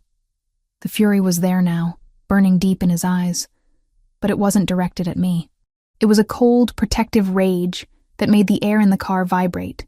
"You chose me," he said, sounding almost awed by the fact. "I chose the person who protects me," I said. "I chose the person who sees me." He pulled me across the seat, hauling me into his lap. The gold dress spilled over his dark trousers like molten metal. He buried his face in the crook of my neck, inhaling deeply. "You are not just payment, Lucia," he growled against my pulse. "You are the most dangerous thing I have ever owned, and I will burn the city to the ground before I let them touch you." I wrapped my arms around his shoulders, holding on tight. The car sped through the night, carrying us away from the gala, away from the lies, and towards a war that was now inevitable. "What do we do now?" I asked. Anthony pulled back to look at me. His eyes were hard, but his hand on my waist was gentle.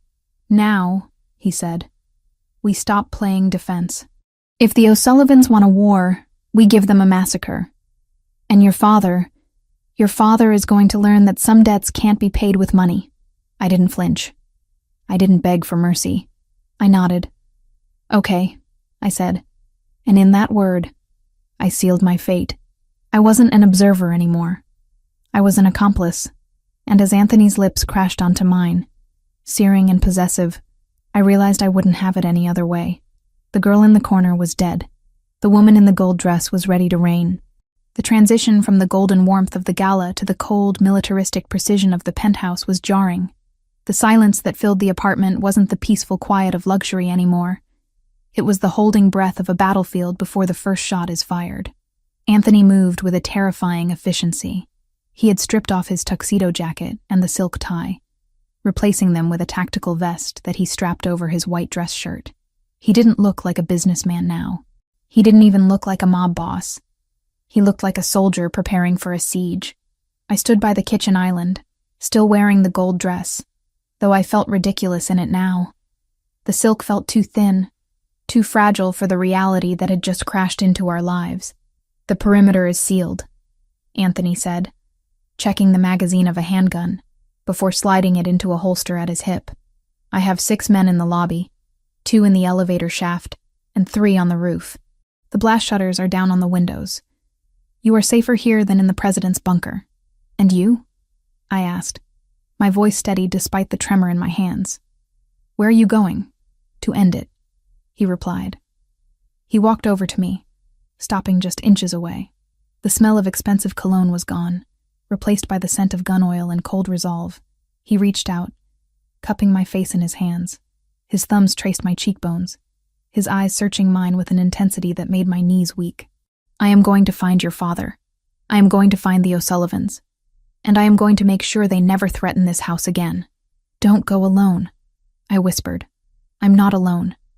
I have my best men, but I need to lead this, Lucia. They insulted me. They threatened you. This is personal." He leaned his forehead against mine. "Stay here. Do not open the door for anyone but me. If the secure line rings, answer it. It will be the code word Vesuvius. That means extraction. Do you understand?" "Vesuvius," I repeated.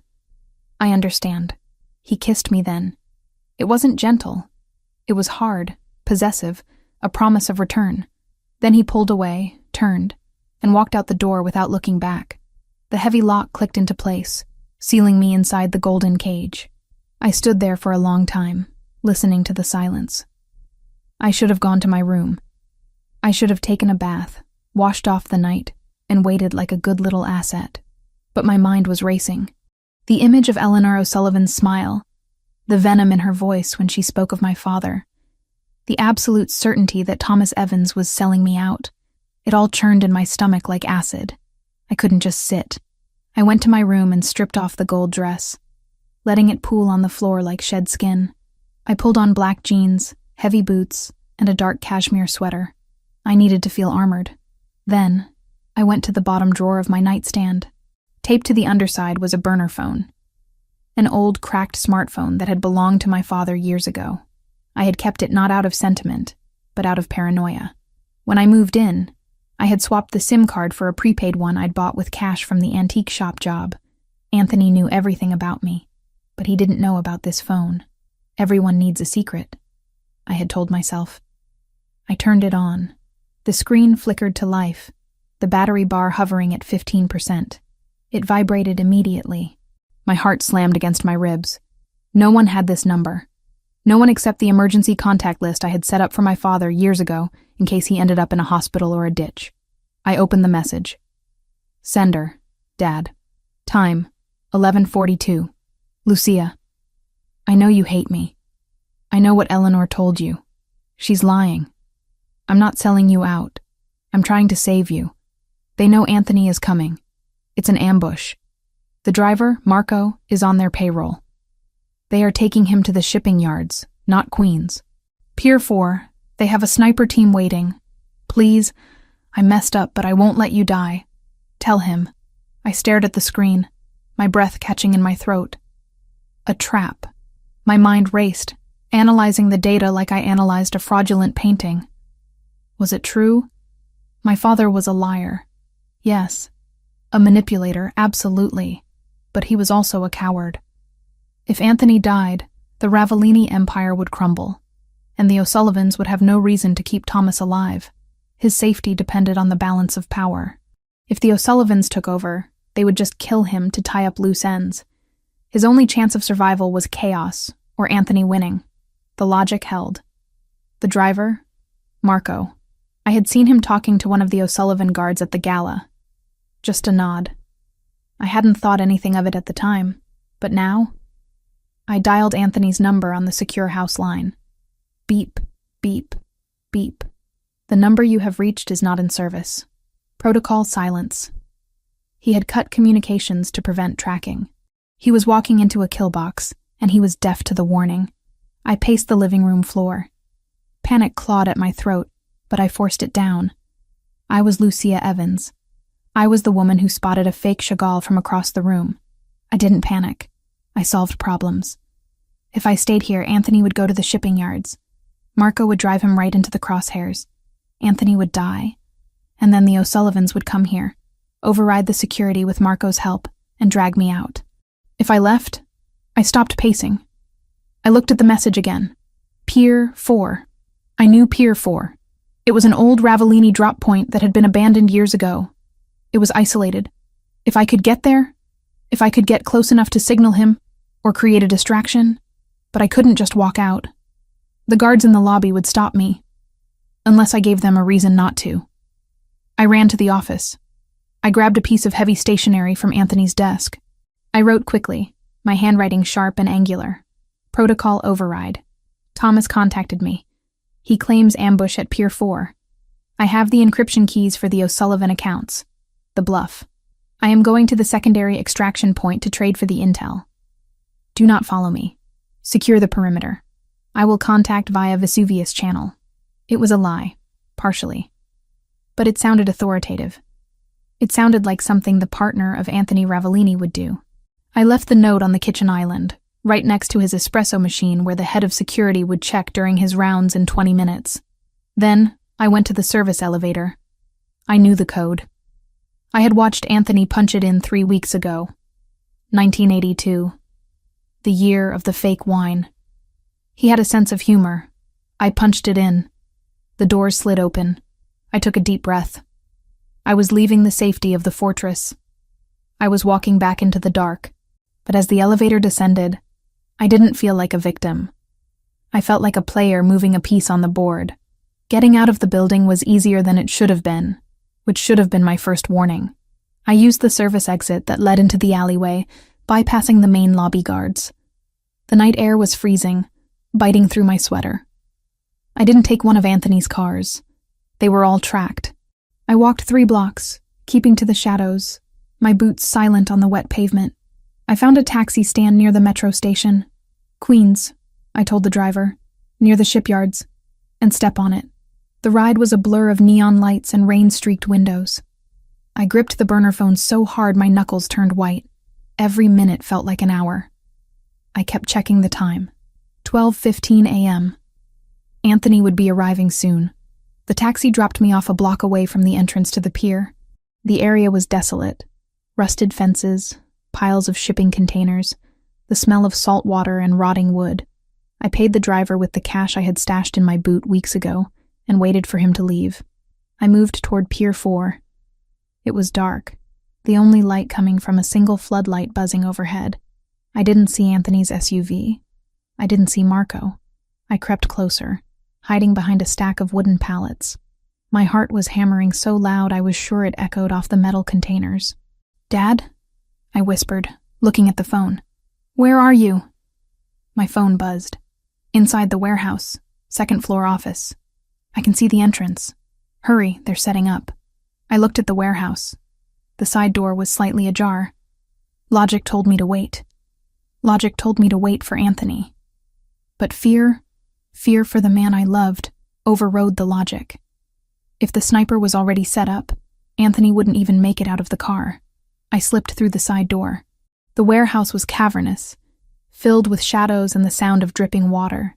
I kept low, moving toward the metal staircase that led to the foreman's office overlooking the floor. I climbed the stairs, testing each step for sound. I reached the top.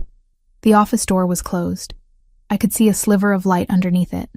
I took a breath, reached into my boot, and pulled out a small switchblade I had swiped from Anthony's collection in the library. It wasn't much against guns, but it was better than fingernails. I pushed the door open. "Dad?" Thomas Evans was sitting in a rolling chair in the center of the room. He wasn't tied up. He wasn't bleeding. He was holding a sandwich in one hand and a bottle of beer in the other. He looked up at me, and for a second, he looked surprised. Then a slow, pathetic smile spread across his face. "You actually came," he said, chewing. "I told them you would. I told them you were loyal." I froze. The knife felt heavy in my hand. I looked around the room. It was empty. No snipers. No view of the ambush. Just my father, looking comfortable. "Where is the ambush?" I asked, my voice barely a whisper. "Where is Anthony?" "Anthony isn't coming here, Lucia," Thomas said, taking a sip of beer. "Anthony is halfway to Jersey by now, chasing a ghost lead I gave Eleanor to feed him. He's fine. Well, he's furious, But he's alive. The realization hit me like a physical blow to the chest. The air left my lungs. You lied, I said. I improvised. He corrected. He set the beer down. See, the O'Sullivans, they didn't want Anthony tonight. They wanted you. They figured if they attacked the penthouse, Anthony would turn it into a fortress. They'd lose 50 men trying to get in. But if I could convince you that he was in danger, well, you'd walk right out the front door. He stood up, wiping crumbs from his shirt. And look at you. You did. You walked right into the trade. Trade? I stepped back, gripping the knife. What trade?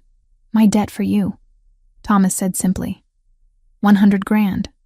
That's what I owe. Eleanor said if I delivered you, the slate is clean. Plus, they give me a bus ticket to Florida and 5 grand in walking around money. He looked at me with those watery, weak eyes, the eyes I had inherited. It's a good deal, Lucia. Anthony will find another girl. He's rich. But me? I was out of options.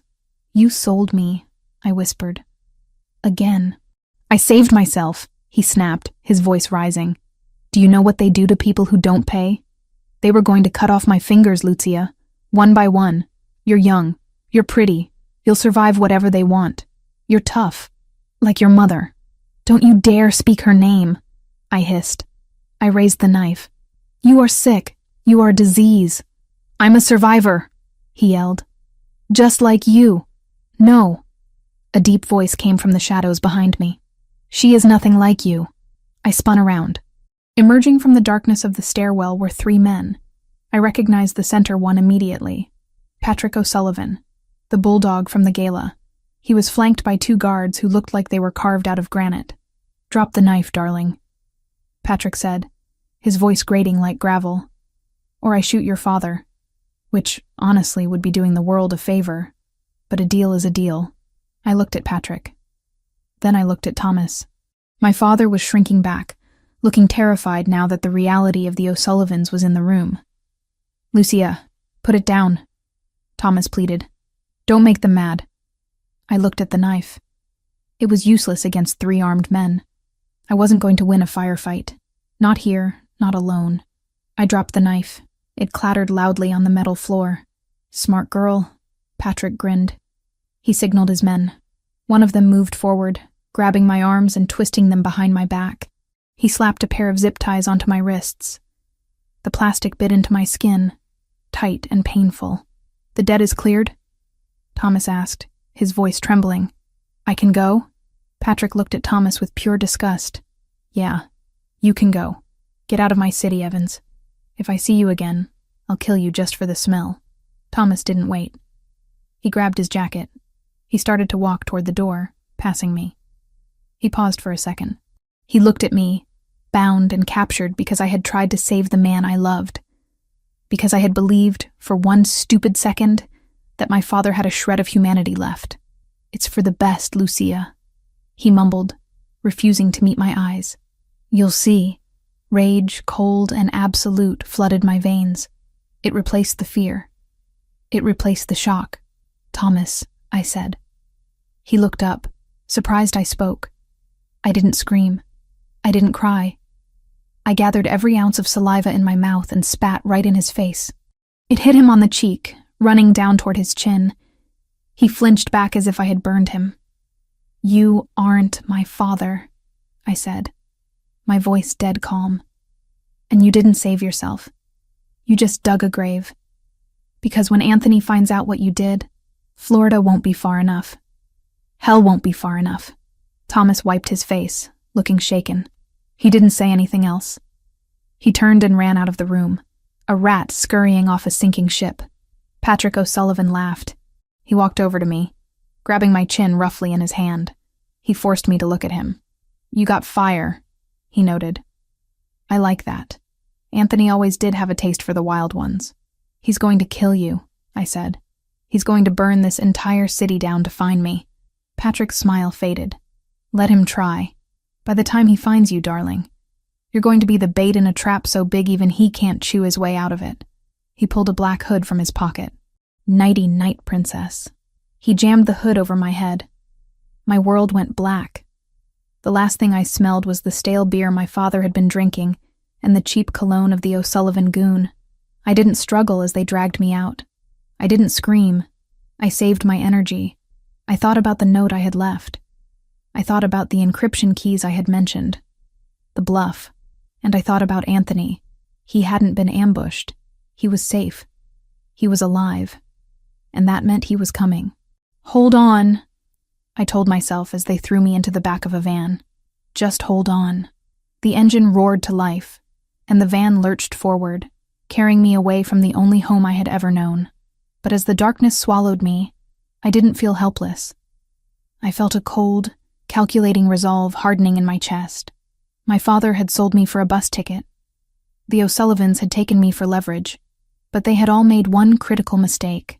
They thought they had captured a damsel. They didn't realize they had just kidnapped the queen. And the king was about to flip the board. The hood was ripped off my head, taking a few strands of hair with it. The sudden assault of fluorescent light was blinding, stinging my eyes like acid. I blinked rapidly, trying to clear the spots dancing in my vision, forcing my senses to recalibrate. The smell hit me first.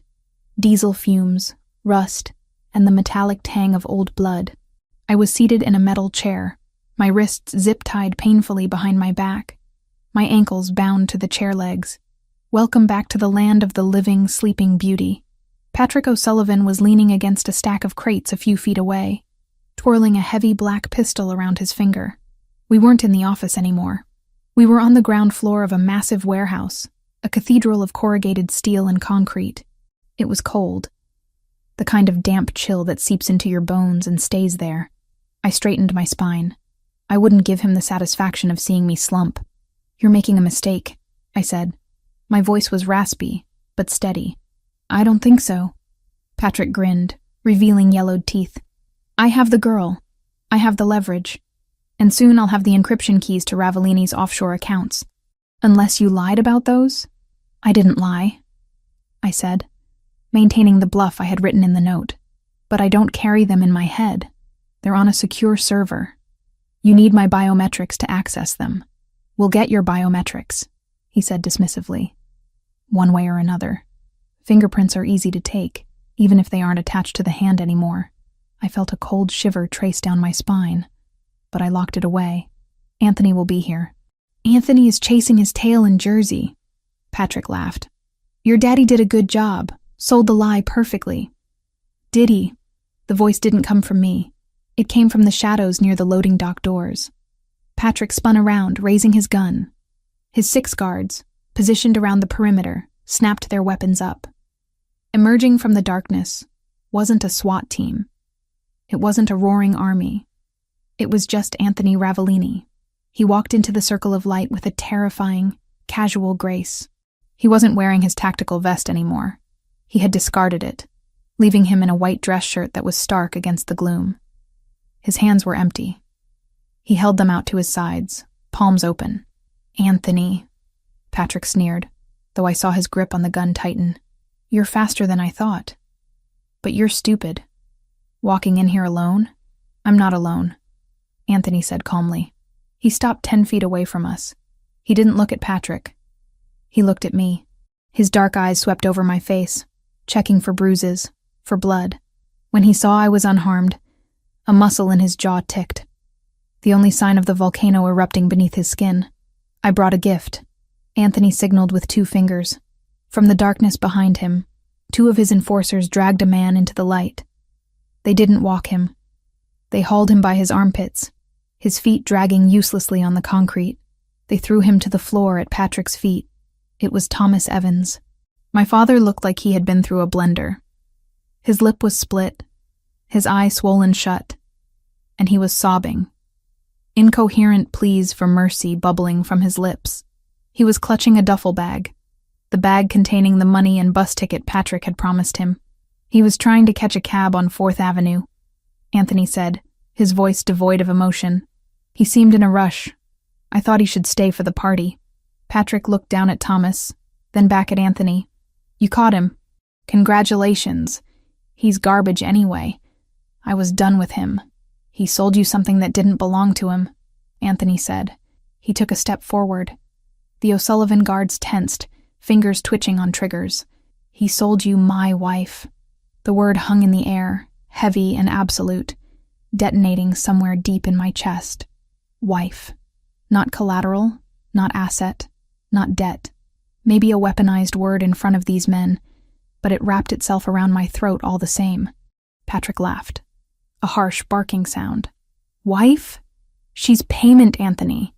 She's a debt settlement. Don't try to romanticize it. You bought a whore, and I stole her. She's not payment, Anthony said. His voice dropped, becoming a low rumble that vibrated through the floor. She is the only thing in this city worth more than my empire, and you made the mistake of touching her. I have 6 guns on you, Patrick snarled, losing his patience. And I have a gun on her head.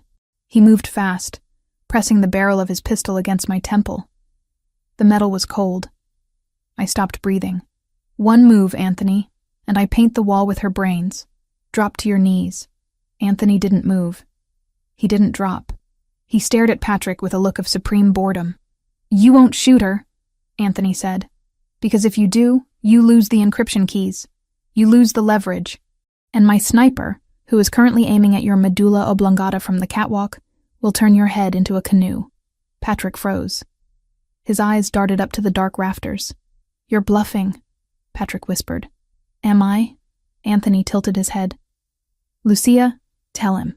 Do I bluff? I looked at Anthony. I saw the slight shift in his stance, the way his weight was balanced on the balls of his feet.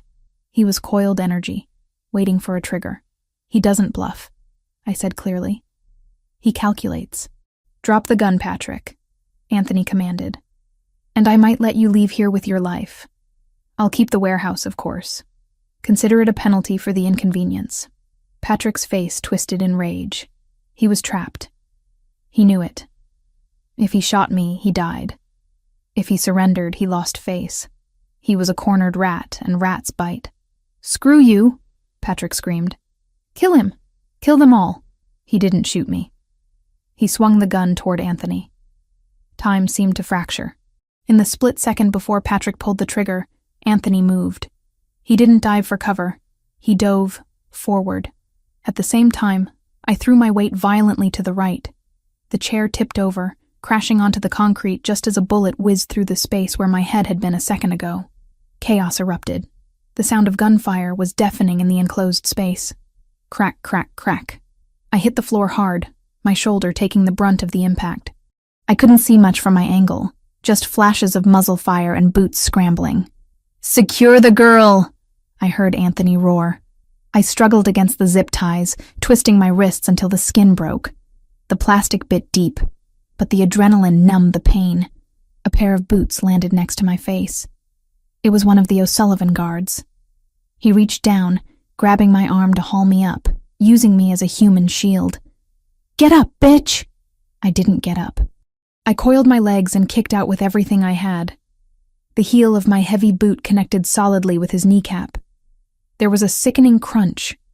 The guard screamed, his leg buckling backward. He fell, dropping his gun. The gun slid across the concrete, stopping inches from my face. I couldn't use my hands, but I wasn't helpless. I rolled onto my back, maneuvering my bound hands under my hips, then my legs, pulling my body through the circle of my arms like a contortionist, until my hands were in front of me. It dislocated my thumb, a sharp, blinding pop of pain. But my hands were forward. I grabbed the gun. The guard was trying to stand on his broken leg, reaching for his knife. I didn't hesitate. I pointed the gun and squeezed the trigger. The recoil jarred my injured thumb, but the guard dropped, a hole in his shoulder. I scrambled to my knees, scanning the room. Anthony was a blur of violence. He had disarmed Patrick and was engaged in hand-to-hand combat with 2 other guards. He moved with a brutal efficiency, using their own momentum against them. He broke an arm, shattered a jaw, and used one man as a shield against the other. But there were too many of them. Another guard appeared on the catwalk, aiming a rifle down at Anthony's exposed back. "Anthony! Above you!" I screamed. Anthony didn't look up. He rolled, grabbing a discarded pistol from the floor and firing blindly over his shoulder. The guard on the catwalk tumbled over the railing, crashing into a stack of pallets. But in the distraction, Patrick had recovered his weapon. He was on the ground, blood streaming from his nose, aiming at me. "You die first," Patrick yelled. I tried to bring my gun up, but my dislocated thumb made my grip weak. I wasn't going to be fast enough. A shadow moved in front of me. Anthony. He stepped into the line of fire just as Patrick pulled the trigger. The impact was audible, a wet, heavy thud. Anthony jerked back, his body shielding mine completely. "No!" I screamed. Anthony didn't fall. He didn't even stumble. He raised his own gun, his face a mask of cold fury, and fired once. Patrick O'Sullivan's head snapped back. He collapsed instantly, the threat extinguished. Silence slammed back into the room, ringing in my ears louder than the gunshots. Anthony stood there for a second, swaying slightly. A dark stain was spreading rapidly across the white shirt, just below his left shoulder. "Anthony!" I gasped, scrambling to my feet. I dropped the gun and reached for him. He turned to me. His face was pale, beads of sweat standing out on his forehead. But his eyes were clear. He looked at me, scanning for injuries again. "Are you hurt?" he asked. His voice was rough, strained. "Am I hurt?" I choked out a hysterical laugh. "You've been shot. Through and through," he dismissed, though he flinched when he moved his arm. "Missed the bone. I've had worse shaving." He looked around the room. The O'Sullivan guards were either dead or incapacitated. His own men were securing the perimeter, moving with professional silence. Then, Anthony's gaze landed on the far corner. Thomas Evans was huddled behind a crate, clutching his bag of money, shaking like a leaf. He had watched the whole thing, cowering while his daughter fought for her life. Anthony walked over to him. He moved slower now, the adrenaline fading, pain setting in. I followed him, my hand still bound in front of me with the zip ties. Thomas looked up. "Mr. Ravellini, I didn't know they would..." Anthony kicked the bag of money out of Thomas's hands. It slid across the floor, spilling bundles of cash into a puddle of oil. "Get up," Anthony ordered. Thomas scrambled to his feet, pressing his back against the wall. "Please, I helped you. I led you here." "You led her here," Anthony corrected. He grabbed Thomas by the collar of his cheap jacket and slammed him against the corrugated steel wall. The sound boomed through the warehouse. "You used her loyalty against her. You traded her life for a bus ticket." "I'm her father," Thomas wailed. "You are a donor," Anthony spat. "A biological accident." Anthony pulled a knife from his belt. Thomas shrieked, closing his eyes, but Anthony didn't stab him. He reached out and slashed the zip ties on my wrists. My hands fell free, throbbing. "Lucia," Anthony said, not looking away from my father. "This is your debt to clear. Tell me what to do." I looked at Thomas. I looked at the man who had raised me, who had gambled away my childhood, and who had finally tried to sell my future. I looked at the fear in his eyes. It wasn't fear of losing me. It was fear of pain. I felt nothing. The anger had burned out, leaving only cold ash. "Don't kill him," I said quietly. Thomas let out a sob of relief. "Oh, thank God. Thank you, Lucia. I knew you loved me. I'm not doing it for you." I cut him off. I stepped closer, cradling my injured hand. "I'm doing it for him." I nodded at Anthony. "I don't want your blood on his conscience. You aren't worth the stain on his soul." I looked at Anthony. "Exile him." Anthony nodded slowly. "Where?" "Nowhere nice," I said. "Alaska. Or maybe a rig in the North Sea. Somewhere cold, somewhere hard, somewhere without a casino." Anthony leaned in close to Thomas. "You heard her. You have 1 hour to leave the state. My men will escort you to the airport. You get a one-way ticket to Nome. If you ever set foot in New York again, if you ever call her, if you ever speak her name." Anthony pressed the knife blade against Thomas's cheek, drawing a single drop of blood. "I will peel you apart slowly." He let go. Thomas slid down the wall, weeping. He didn't look at me. He looked at the spilled money on the floor, mourning the loss of his payout. "Get him out of my sight," Anthony ordered his men. 2 guards grabbed Thomas and dragged him away. He didn't fight. He just hung limp, a broken man who had finally run out of luck. I watched him go. I didn't feel sad. I felt lighter. The anchor was finally cut. Lucia. I turned. Anthony was leaning heavily against a crate now, his hand pressed over the wound on his shoulder. Blood was seeping between his fingers, dark and alarming. "We need to get you to a doctor," I said, panic rising again. "The car," he grunted. "Medical kit. In the back." I grabbed his good arm, wrapping it around my shoulders to support him. He was heavy, dead weight, but I found strength I didn't know I had. We walked out of the warehouse, leaving the carnage behind us. The night air outside was crisp and clean. The rain had stopped. The black SUV was waiting, engine idling. I helped him into the back seat and climbed in after him. "Drive!" I yelled at the driver. "Fast!" The car peeled out of the lot. I immediately went for the medical kit under the seat. I popped the latches and pulled out gauze and pressure bandages. "This is going to hurt," I warned him, my hands shaking as I cut open his shirt. The wound was ugly, a ragged hole in the muscle, but the bleeding was steady, not spurting. No artery.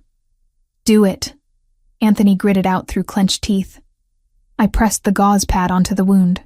He groaned, his head falling back against the leather seat, his eyes squeezing shut.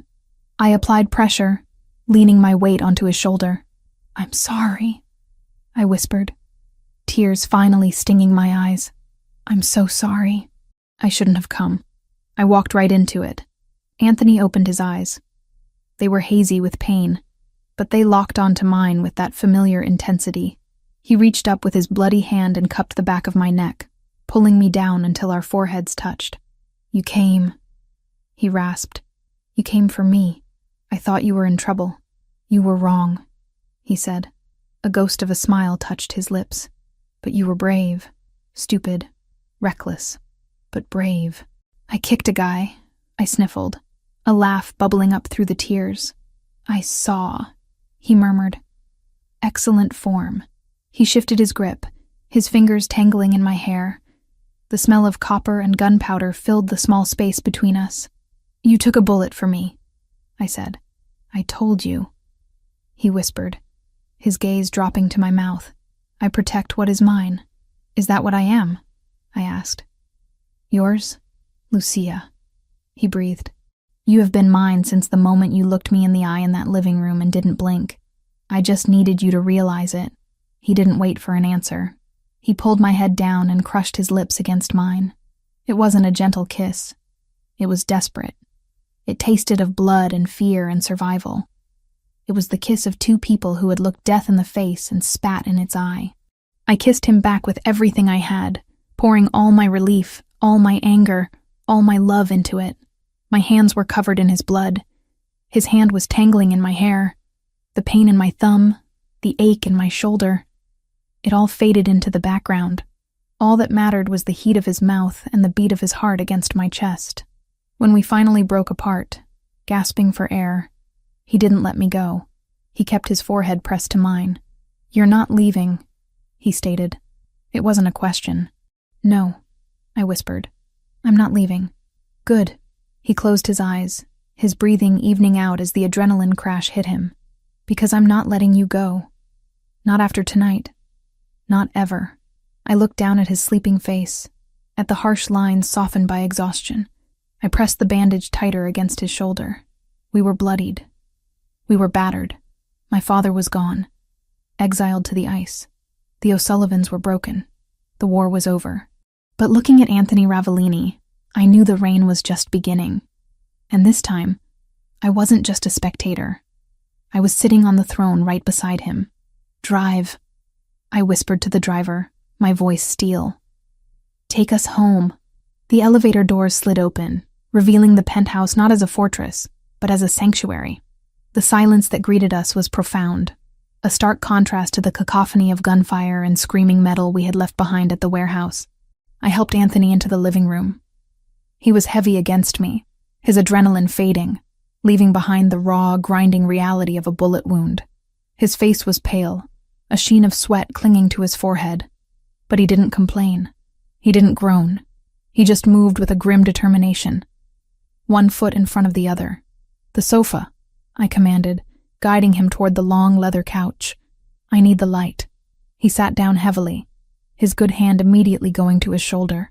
The makeshift bandage I had applied in the car was soaked through, dark crimson staining the white linen of his shirt. "I need whiskey," he rasped, leaning his head back.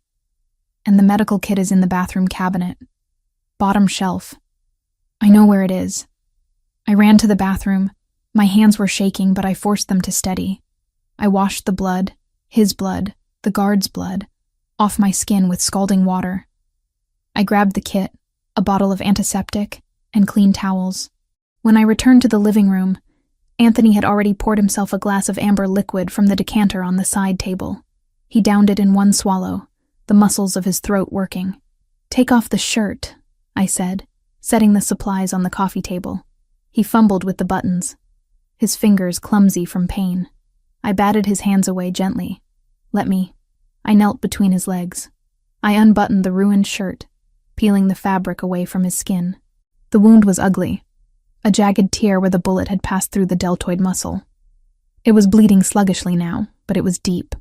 "It needs stitches," I said, examining it with the same clinical eye I used to assess a damaged canvas. "The edges are too far apart for butterfly strips." "Do it," Anthony said. He watched me, his dark eyes unfocused but intense. "You have the hands for it. Steady. I restore paintings, Anthony. Canvas doesn't bleed. Flesh is just a different medium," he muttered, closing his eyes. I threaded the needle. I cleaned the wound with alcohol. He hissed through his teeth, his body seizing up for a second before forcibly relaxing. I worked quickly. I didn't apologize for the pain. Apologies wouldn't close the hole. I focused on the task, treating his skin with reverence. Stitch, pull, knot. Stitch, pull, knot. The silence in the room was intimate, broken only by the sound of his breathing and the soft click of the scissors. When I tied the final knot and taped a sterile bandage over the area, I sat back on my heels, exhausted. "It's done," I whispered. Anthony opened his eyes. He looked at the bandage, then at me. He reached out with his good arm, his hand cupping my cheek. His thumb brushed over my lower lip, tracing the shape of it. "You saved me tonight," he said. His voice was low, stripped of all the bravado, all the power dynamics. "Not in the warehouse.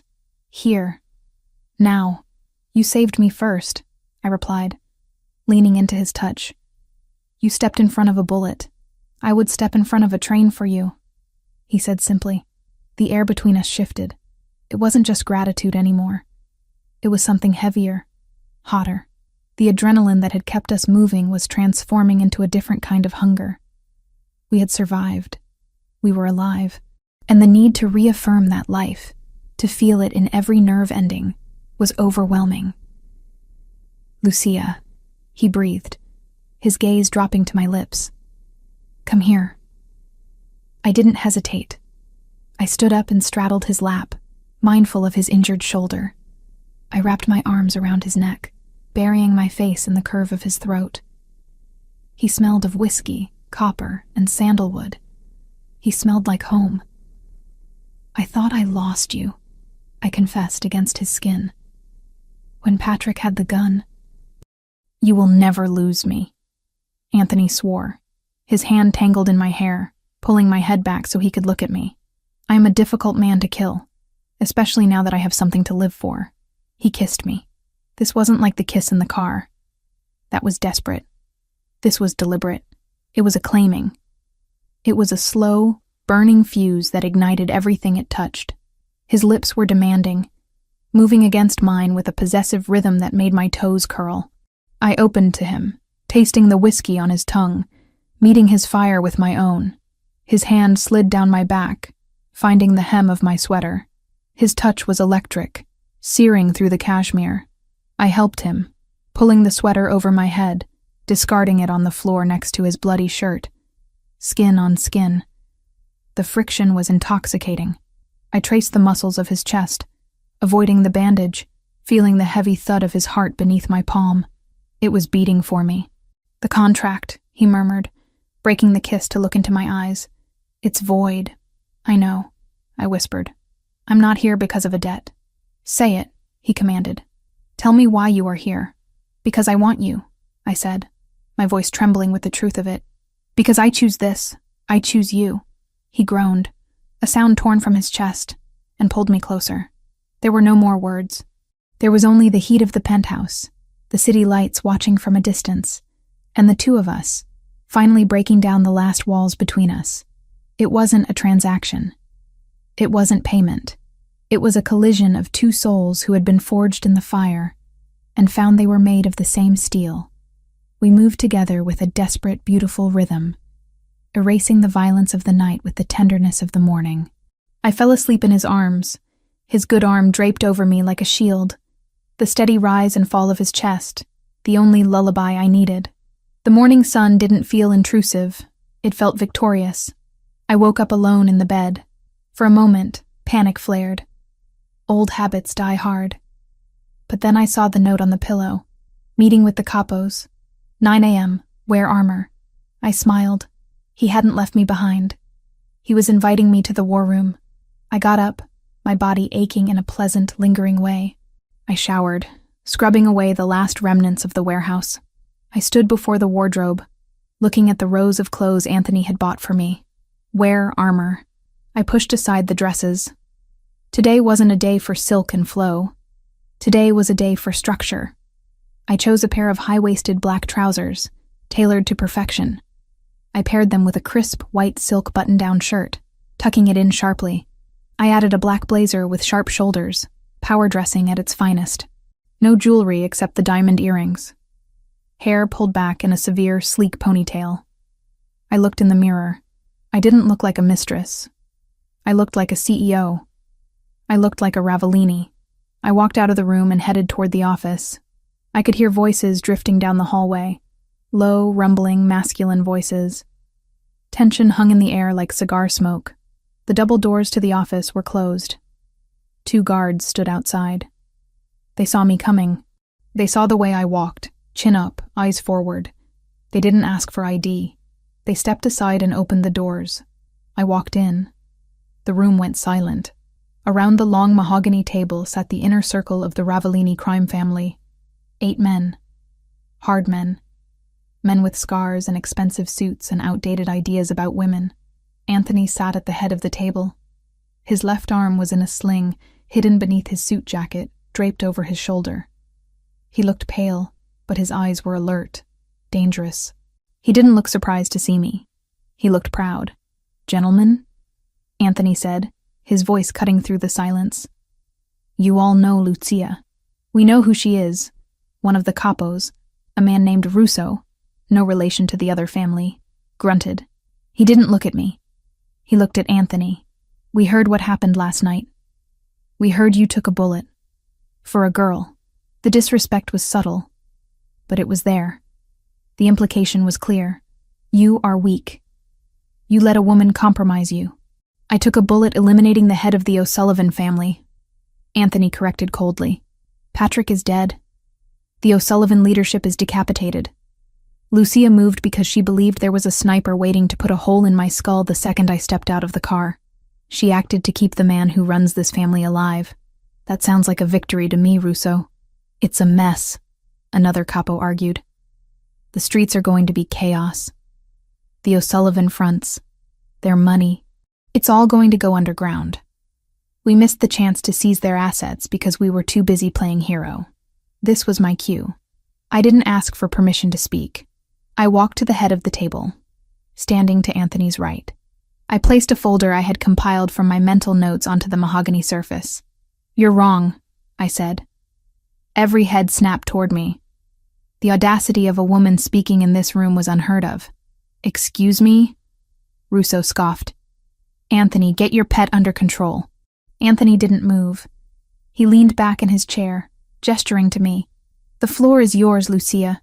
I turned my gaze on Russo. I didn't flinch. I looked him dead in the eye, using the same cold calculation I used to spot a fake signature. You think the O'Sullivan money is gone because you're looking for cash, I said, my voice steady and projecting to the back of the room. You're looking for duffel bags and safes. But the O'Sullivans didn't keep their wealth in cash. They kept it in assets. Shell companies. Art. Real estate. I opened the folder. It was empty of paper. But I didn't need notes. I had a photographic memory for value. Last night, I continued, pacing slowly down the length of the table. While I was in their warehouse, I saw their shipping manifests. I saw their inventory. So? Russo challenged. Junk. Not junk, I corrected. Leverage. The O'Sullivans were laundering money through a gallery in Chelsea, the Gilded Frame. They were buying high-end antiques at inflated prices to clean their drug money. I know this because I saw a shipment of 18th century French furniture sitting in that warehouse. That shipment alone is worth $3 million on the legitimate market. The room went quiet. $3 million got their attention. But more importantly, I said, turning back to face them, I know where the paper trail leads. Patrick O'Sullivan was sloppy. He was buying fakes to cut costs, thinking no one would notice. If we seize those assets, we don't just get the furniture. We get the proof of tax fraud for every shell company attached to those purchases. We can use that leverage to blackmail their remaining lieutenants into flipping to our side. I stopped at the foot of the table. You're worried about chaos in the streets? There won't be chaos. Because by noon today, we will own their supply chain, their laundering fronts, and their loyalty. We don't need to shoot our way into their territory. We just need to buy the mortgage on their house and evict them. I looked around the table. I can identify every fake asset they hold. I can tell you which accounts are vulnerable. I can double the family's liquid capital in 3 months without firing a single bullet. I placed my hands on the table, leaning forward slightly. Anthony didn't take a bullet for a girl, I said, my voice hard as diamond. He took a bullet to secure the greatest asset this family has ever acquired. Me. Silence stretched for 10 seconds. It was heavy, thick with calculation. Russo looked at me. He looked at the folder. Then he looked at Anthony. Is she serious? Russo asked. She spotted a fake Renoir from across the room that cost me $2 million. Anthony said, a smirk playing on his lips. She's deadly serious. Russo looked back at me. The sneer was gone, replaced by a grudging, greedy respect. $3 million in furniture? He asked. Conservative estimate, I replied. If we auction it in London, maybe 4. Russo nodded slowly. He tapped his knuckles on the table. All right, Russo said. I'm listening. One by one, the other capos nodded. The tension in the room broke. They weren't looking at me like a mistress anymore. They were looking at me like a money printer. I walked back to Anthony's side. I didn't sit down. I stood next to his chair, my hand resting lightly on the back of it, just inches from his shoulder. Any objections? Anthony asked, his voice final. No, boss. The table murmured in unison. Good, Anthony said. Then get to work. Lucia will provide the list of targets. You seize them. Dismissed. The men stood up, gathering their things, filing out of the room with a new energy. They had a plan. They had a future. When the last door closed, Anthony let out a long breath. He slumped slightly, the pain in his shoulder clearly taking its toll now that the performance was over. I turned to him immediately, crouching down by his chair. You should be resting, I scolded gently. I'm fine, he said, reaching out to take my hand. He brought it to his lips, kissing the knuckles. You were magnificent. I was terrified, I admitted. You didn't show it. You walked in here and owned the room. You owned them. I just spoke their language, I said. Greed, Anthony chuckled, then winced. Greed is useful, but loyalty is rare. He looked at me, his dark eyes searching mine. They accepted you, he said. Do you realize what that means? You aren't just on the periphery anymore. You are in the center. There is no going back to a normal life after this. You are a Ravellini now, in blood and in business. I know, I said. I thought about the antique shop, about the quiet life of poverty I had left behind. It felt like a dream from another lifetime. I looked at the man in front of me, wounded, dangerous, and looking at me with a love that terrified me in its intensity. I don't want a normal life, Anthony. I want this. I want us. Good, he whispered. Because I intend to keep you for a very long time." He pulled me up, guiding me to sit on his lap, careful of his sling. I rested my head on his good shoulder, looking out the massive glass window at the city below. The O'Sullivans were gone. My father was exiled. The capos were in line. We had won. But as I watched the clouds drift over the skyline, I knew the game never truly ended. There would always be new enemies, new debts, new threats. But for the first time, I wasn't afraid of the future. Let them come. Let them try. They would find us ready. The king and his queen, sitting in their high tower, watching the world burn and rebuilding it in our own image. "Lucia?" Anthony murmured against my hair. "Yes, that furniture. Is it really worth 3 million? I smiled against his neck.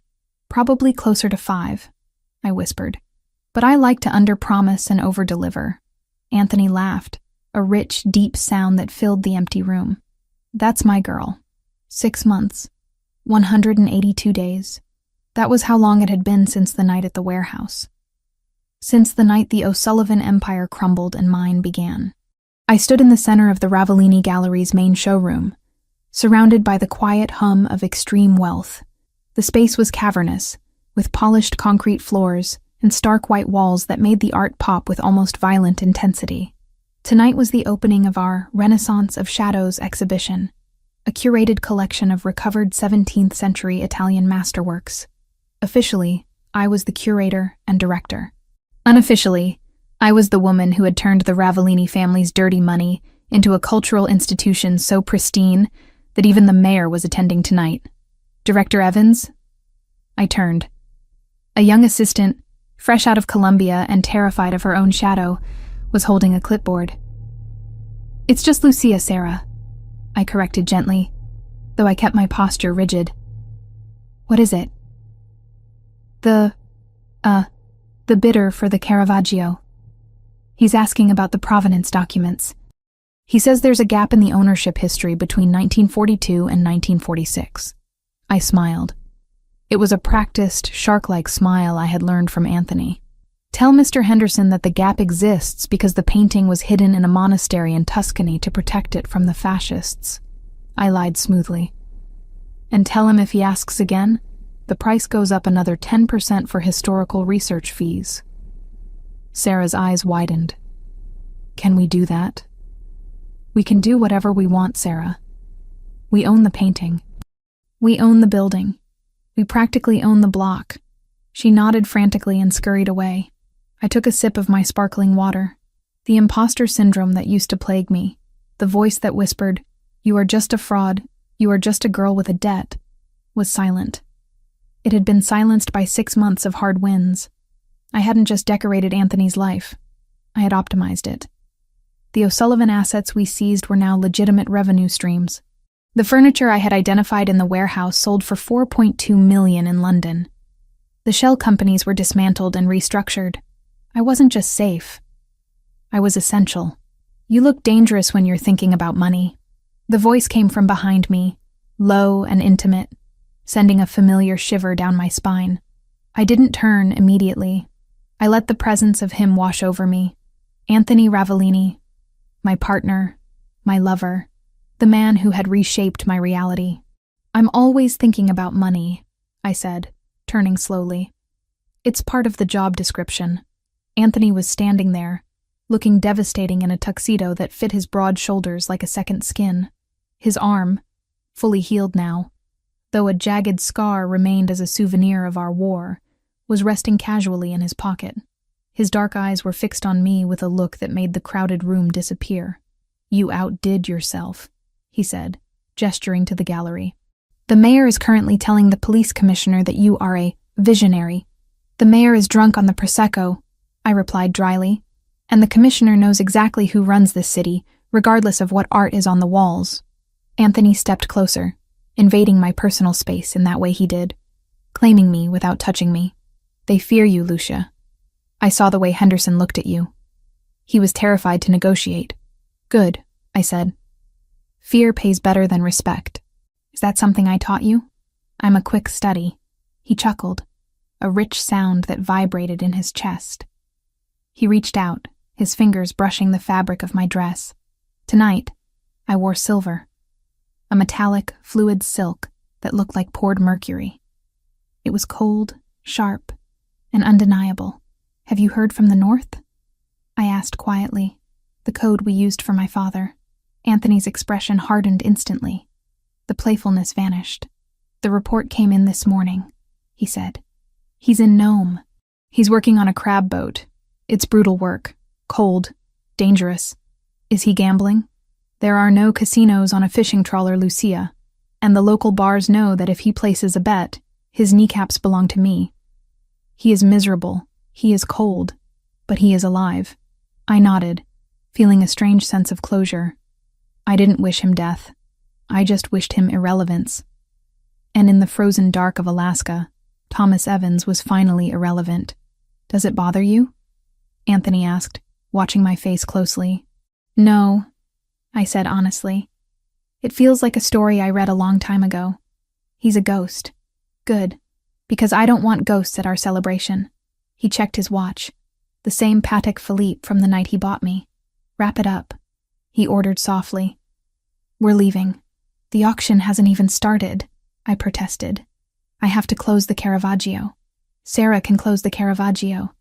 If she messes it up, we fire her. But I need you." "Need me for what?" "For a private meeting," he said. "Penthouse. 20 minutes. He didn't wait for an argument. He turned and walked away, the crowd parting for him like the Red Sea. I watched him go, feeling that familiar pull in my chest. After 6 months, the intensity hadn't faded. If anything, it had crystallized into something harder, brighter. I found Sarah, gave her a terrifying pep talk about the Caravaggio, and followed him out. The ride to the penthouse was silent, but it wasn't the heavy silence of our first car ride together. It was a comfortable silence, filled with the warmth of his hand resting on my knee and the hum of the city we now ruled together. When we arrived, the apartment was dim, lit only by the city lights spilling through the floor-to-ceiling windows. The view was spectacular, a grid of gold and white stretching out to the horizon. Anthony walked to the bar and poured 2 glasses of red wine, a 96 Barolo, real this time. He handed me a glass and walked to the window, staring out at his kingdom. "Do you remember the night you arrived?" he asked, his back to me. "Vividly," I said, walking over to join him. "I remember the contract, the rules, the lock on my door, the lock you never used," he noted. "I didn't need to." He turned to face me. He took a sip of wine, his eyes serious. 5 years, he said. "That was the deal. 5 years of service in exchange for your father's debt." "I remember. We are 6 months in," he said. "You have paid that debt 10 times over, Lucia." The O'Sullivan acquisition alone covered the $400,000. The gallery profits covered the interest. Technically, legally, the ledger is balanced. My heart skipped a beat. A cold feeling washed over me. Was this a breakup? Was he firing me? "Are you saying my time is up?" I asked carefully. "Are you evicting me?" Anthony reached into the inside pocket of his tuxedo jacket. He pulled out a folded piece of paper. It was heavy, cream-colored stationery. I recognized the letterhead. It was the contract. The original document he had made me sign in the car that first night. He held it up. "Article 4, Section 2, he recited from memory. "Upon satisfaction of the debt, the collateral, Lucia Evans, shall be released from all obligations and provided with a severance package sufficient for relocation." He looked at me. "You are free, Lucia." I stared at the paper. 6 months ago, that paper had been a chain. Now, looking at it, I felt a surge of panic. Freedom? Freedom meant leaving. Freedom meant a life without the adrenaline, without the power, without him. "I don't want a severance package," I said, my voice tight. "It's substantial," Anthony continued, ignoring me. $5 million, a clean identity, an apartment in Paris or London or Rome. You could appraise art for the Louvre. You could live a life where no one carries a gun and no one bleeds on your carpet. He held the paper over the flame of a candle burning on the side table. "Anthony, don't!" I stepped forward. The corner of the paper caught fire. The orange flame curled the edge, turning the legal jargon into ash. "It's done," he said. He dropped the burning contract into a metal ashtray. We watched it burn. The words, collateral and owner, disappeared in smoke. "The debt is paid," Anthony said, his voice rough. "Your father is gone. The contract is ash. You are not a prisoner.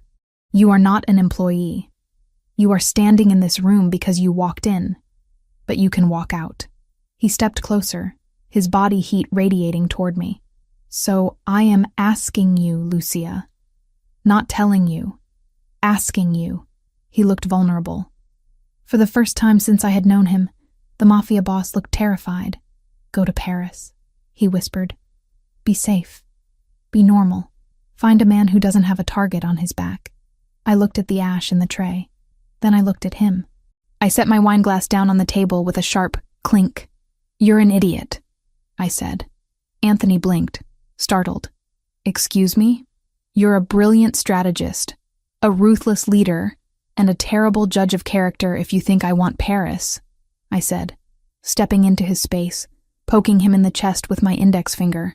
"Normal? You think I want normal? I spent 23 years being normal, Anthony. I was poor, I was scared, and I was invisible. Normal is just a nice word for powerless." I grabbed the lapels of his tuxedo jacket. "I don't want safe. I want the man who broke a capo's wrist because he insulted me. I want the man who took a bullet for me. I want the man who lets me run a multi-million-dollar empire because he knows I'm smarter than his entire board of directors." "Lucia." "Shut up. I'm negotiating." I looked around the room. I grabbed a cocktail napkin from the bar. I pulled a pen from his inside pocket. I slammed the napkin onto the marble counter and wrote quickly. My handwriting was jagged, furious. Clause 1, partnership. Clause 2, exclusivity, business in bed. Clause 3, till death do us part. I turned around and slapped the napkin onto his chest. "Here," I said. "New terms." Anthony took the napkin. He read it. A slow, incredulous smile spread across his face, chasing away the shadow of fear. "Clause 3 is legally binding in most states," he murmured. "It usually requires a license." "We own the mayor," I reminded him. "We can get a license at 3 a.m. if we want." He looked up at me. The love in his eyes was so fierce it almost knocked the wind out of me. "You really want this?" he asked. "This isn't a fairy tale, Lucia. It's blood and threats and looking over your shoulder for the rest of your life." "I know," I said. "But I also know that when I look over my shoulder, you'll be there. And when you look over yours, I'll be there." I took his hand, the one with the watch, the one that had guided me out of poverty and into power. "I'm not the girl in the corner anymore, Anthony. I'm the woman standing next to you. Deal with it." Anthony laughed. He tossed the napkin onto the table and pulled me into his arms, lifting me off the ground. "Deal," he growled. He kissed me. It was a kiss of relief, of promise, of absolute finality. It sealed the new contract better than any notary could. "So," he said, setting me down but keeping his arms locked around my waist. "No Paris? Maybe for a weekend," I conceded. "We can go buy some more fake art." "I love you," he said. The words were simple, stark, and heavy. "I love you," I replied. "Now, are you going to keep talking? Or are you going to show me why I signed that exclusivity clause?" Anthony's grin turned predatory. "Bedroom. Now." "Yes, boss." We walked toward the hallway, hand in hand. I glanced back one last time at the window. The city was still there, glowing and dangerous. Somewhere out there, new enemies were probably plotting. Somewhere, the ghost of my father was freezing. Somewhere the world was spinning on its axis of cruelty and chaos. But inside these walls, in the fortress we had built, there was order. There was loyalty. My father had cried that he had no money. He had pointed at me and said I would serve as payment. He was right, in a way. I was the payment. I was the price Anthony Ravellini paid to find his soul. And he was the reward I earned for surviving. The debt was settled. The books were closed. And as Anthony kicked the bedroom door shut behind us, locking the world out, I knew that for the first time in my life, I wasn't just surviving. I was winning, and the game was just getting started.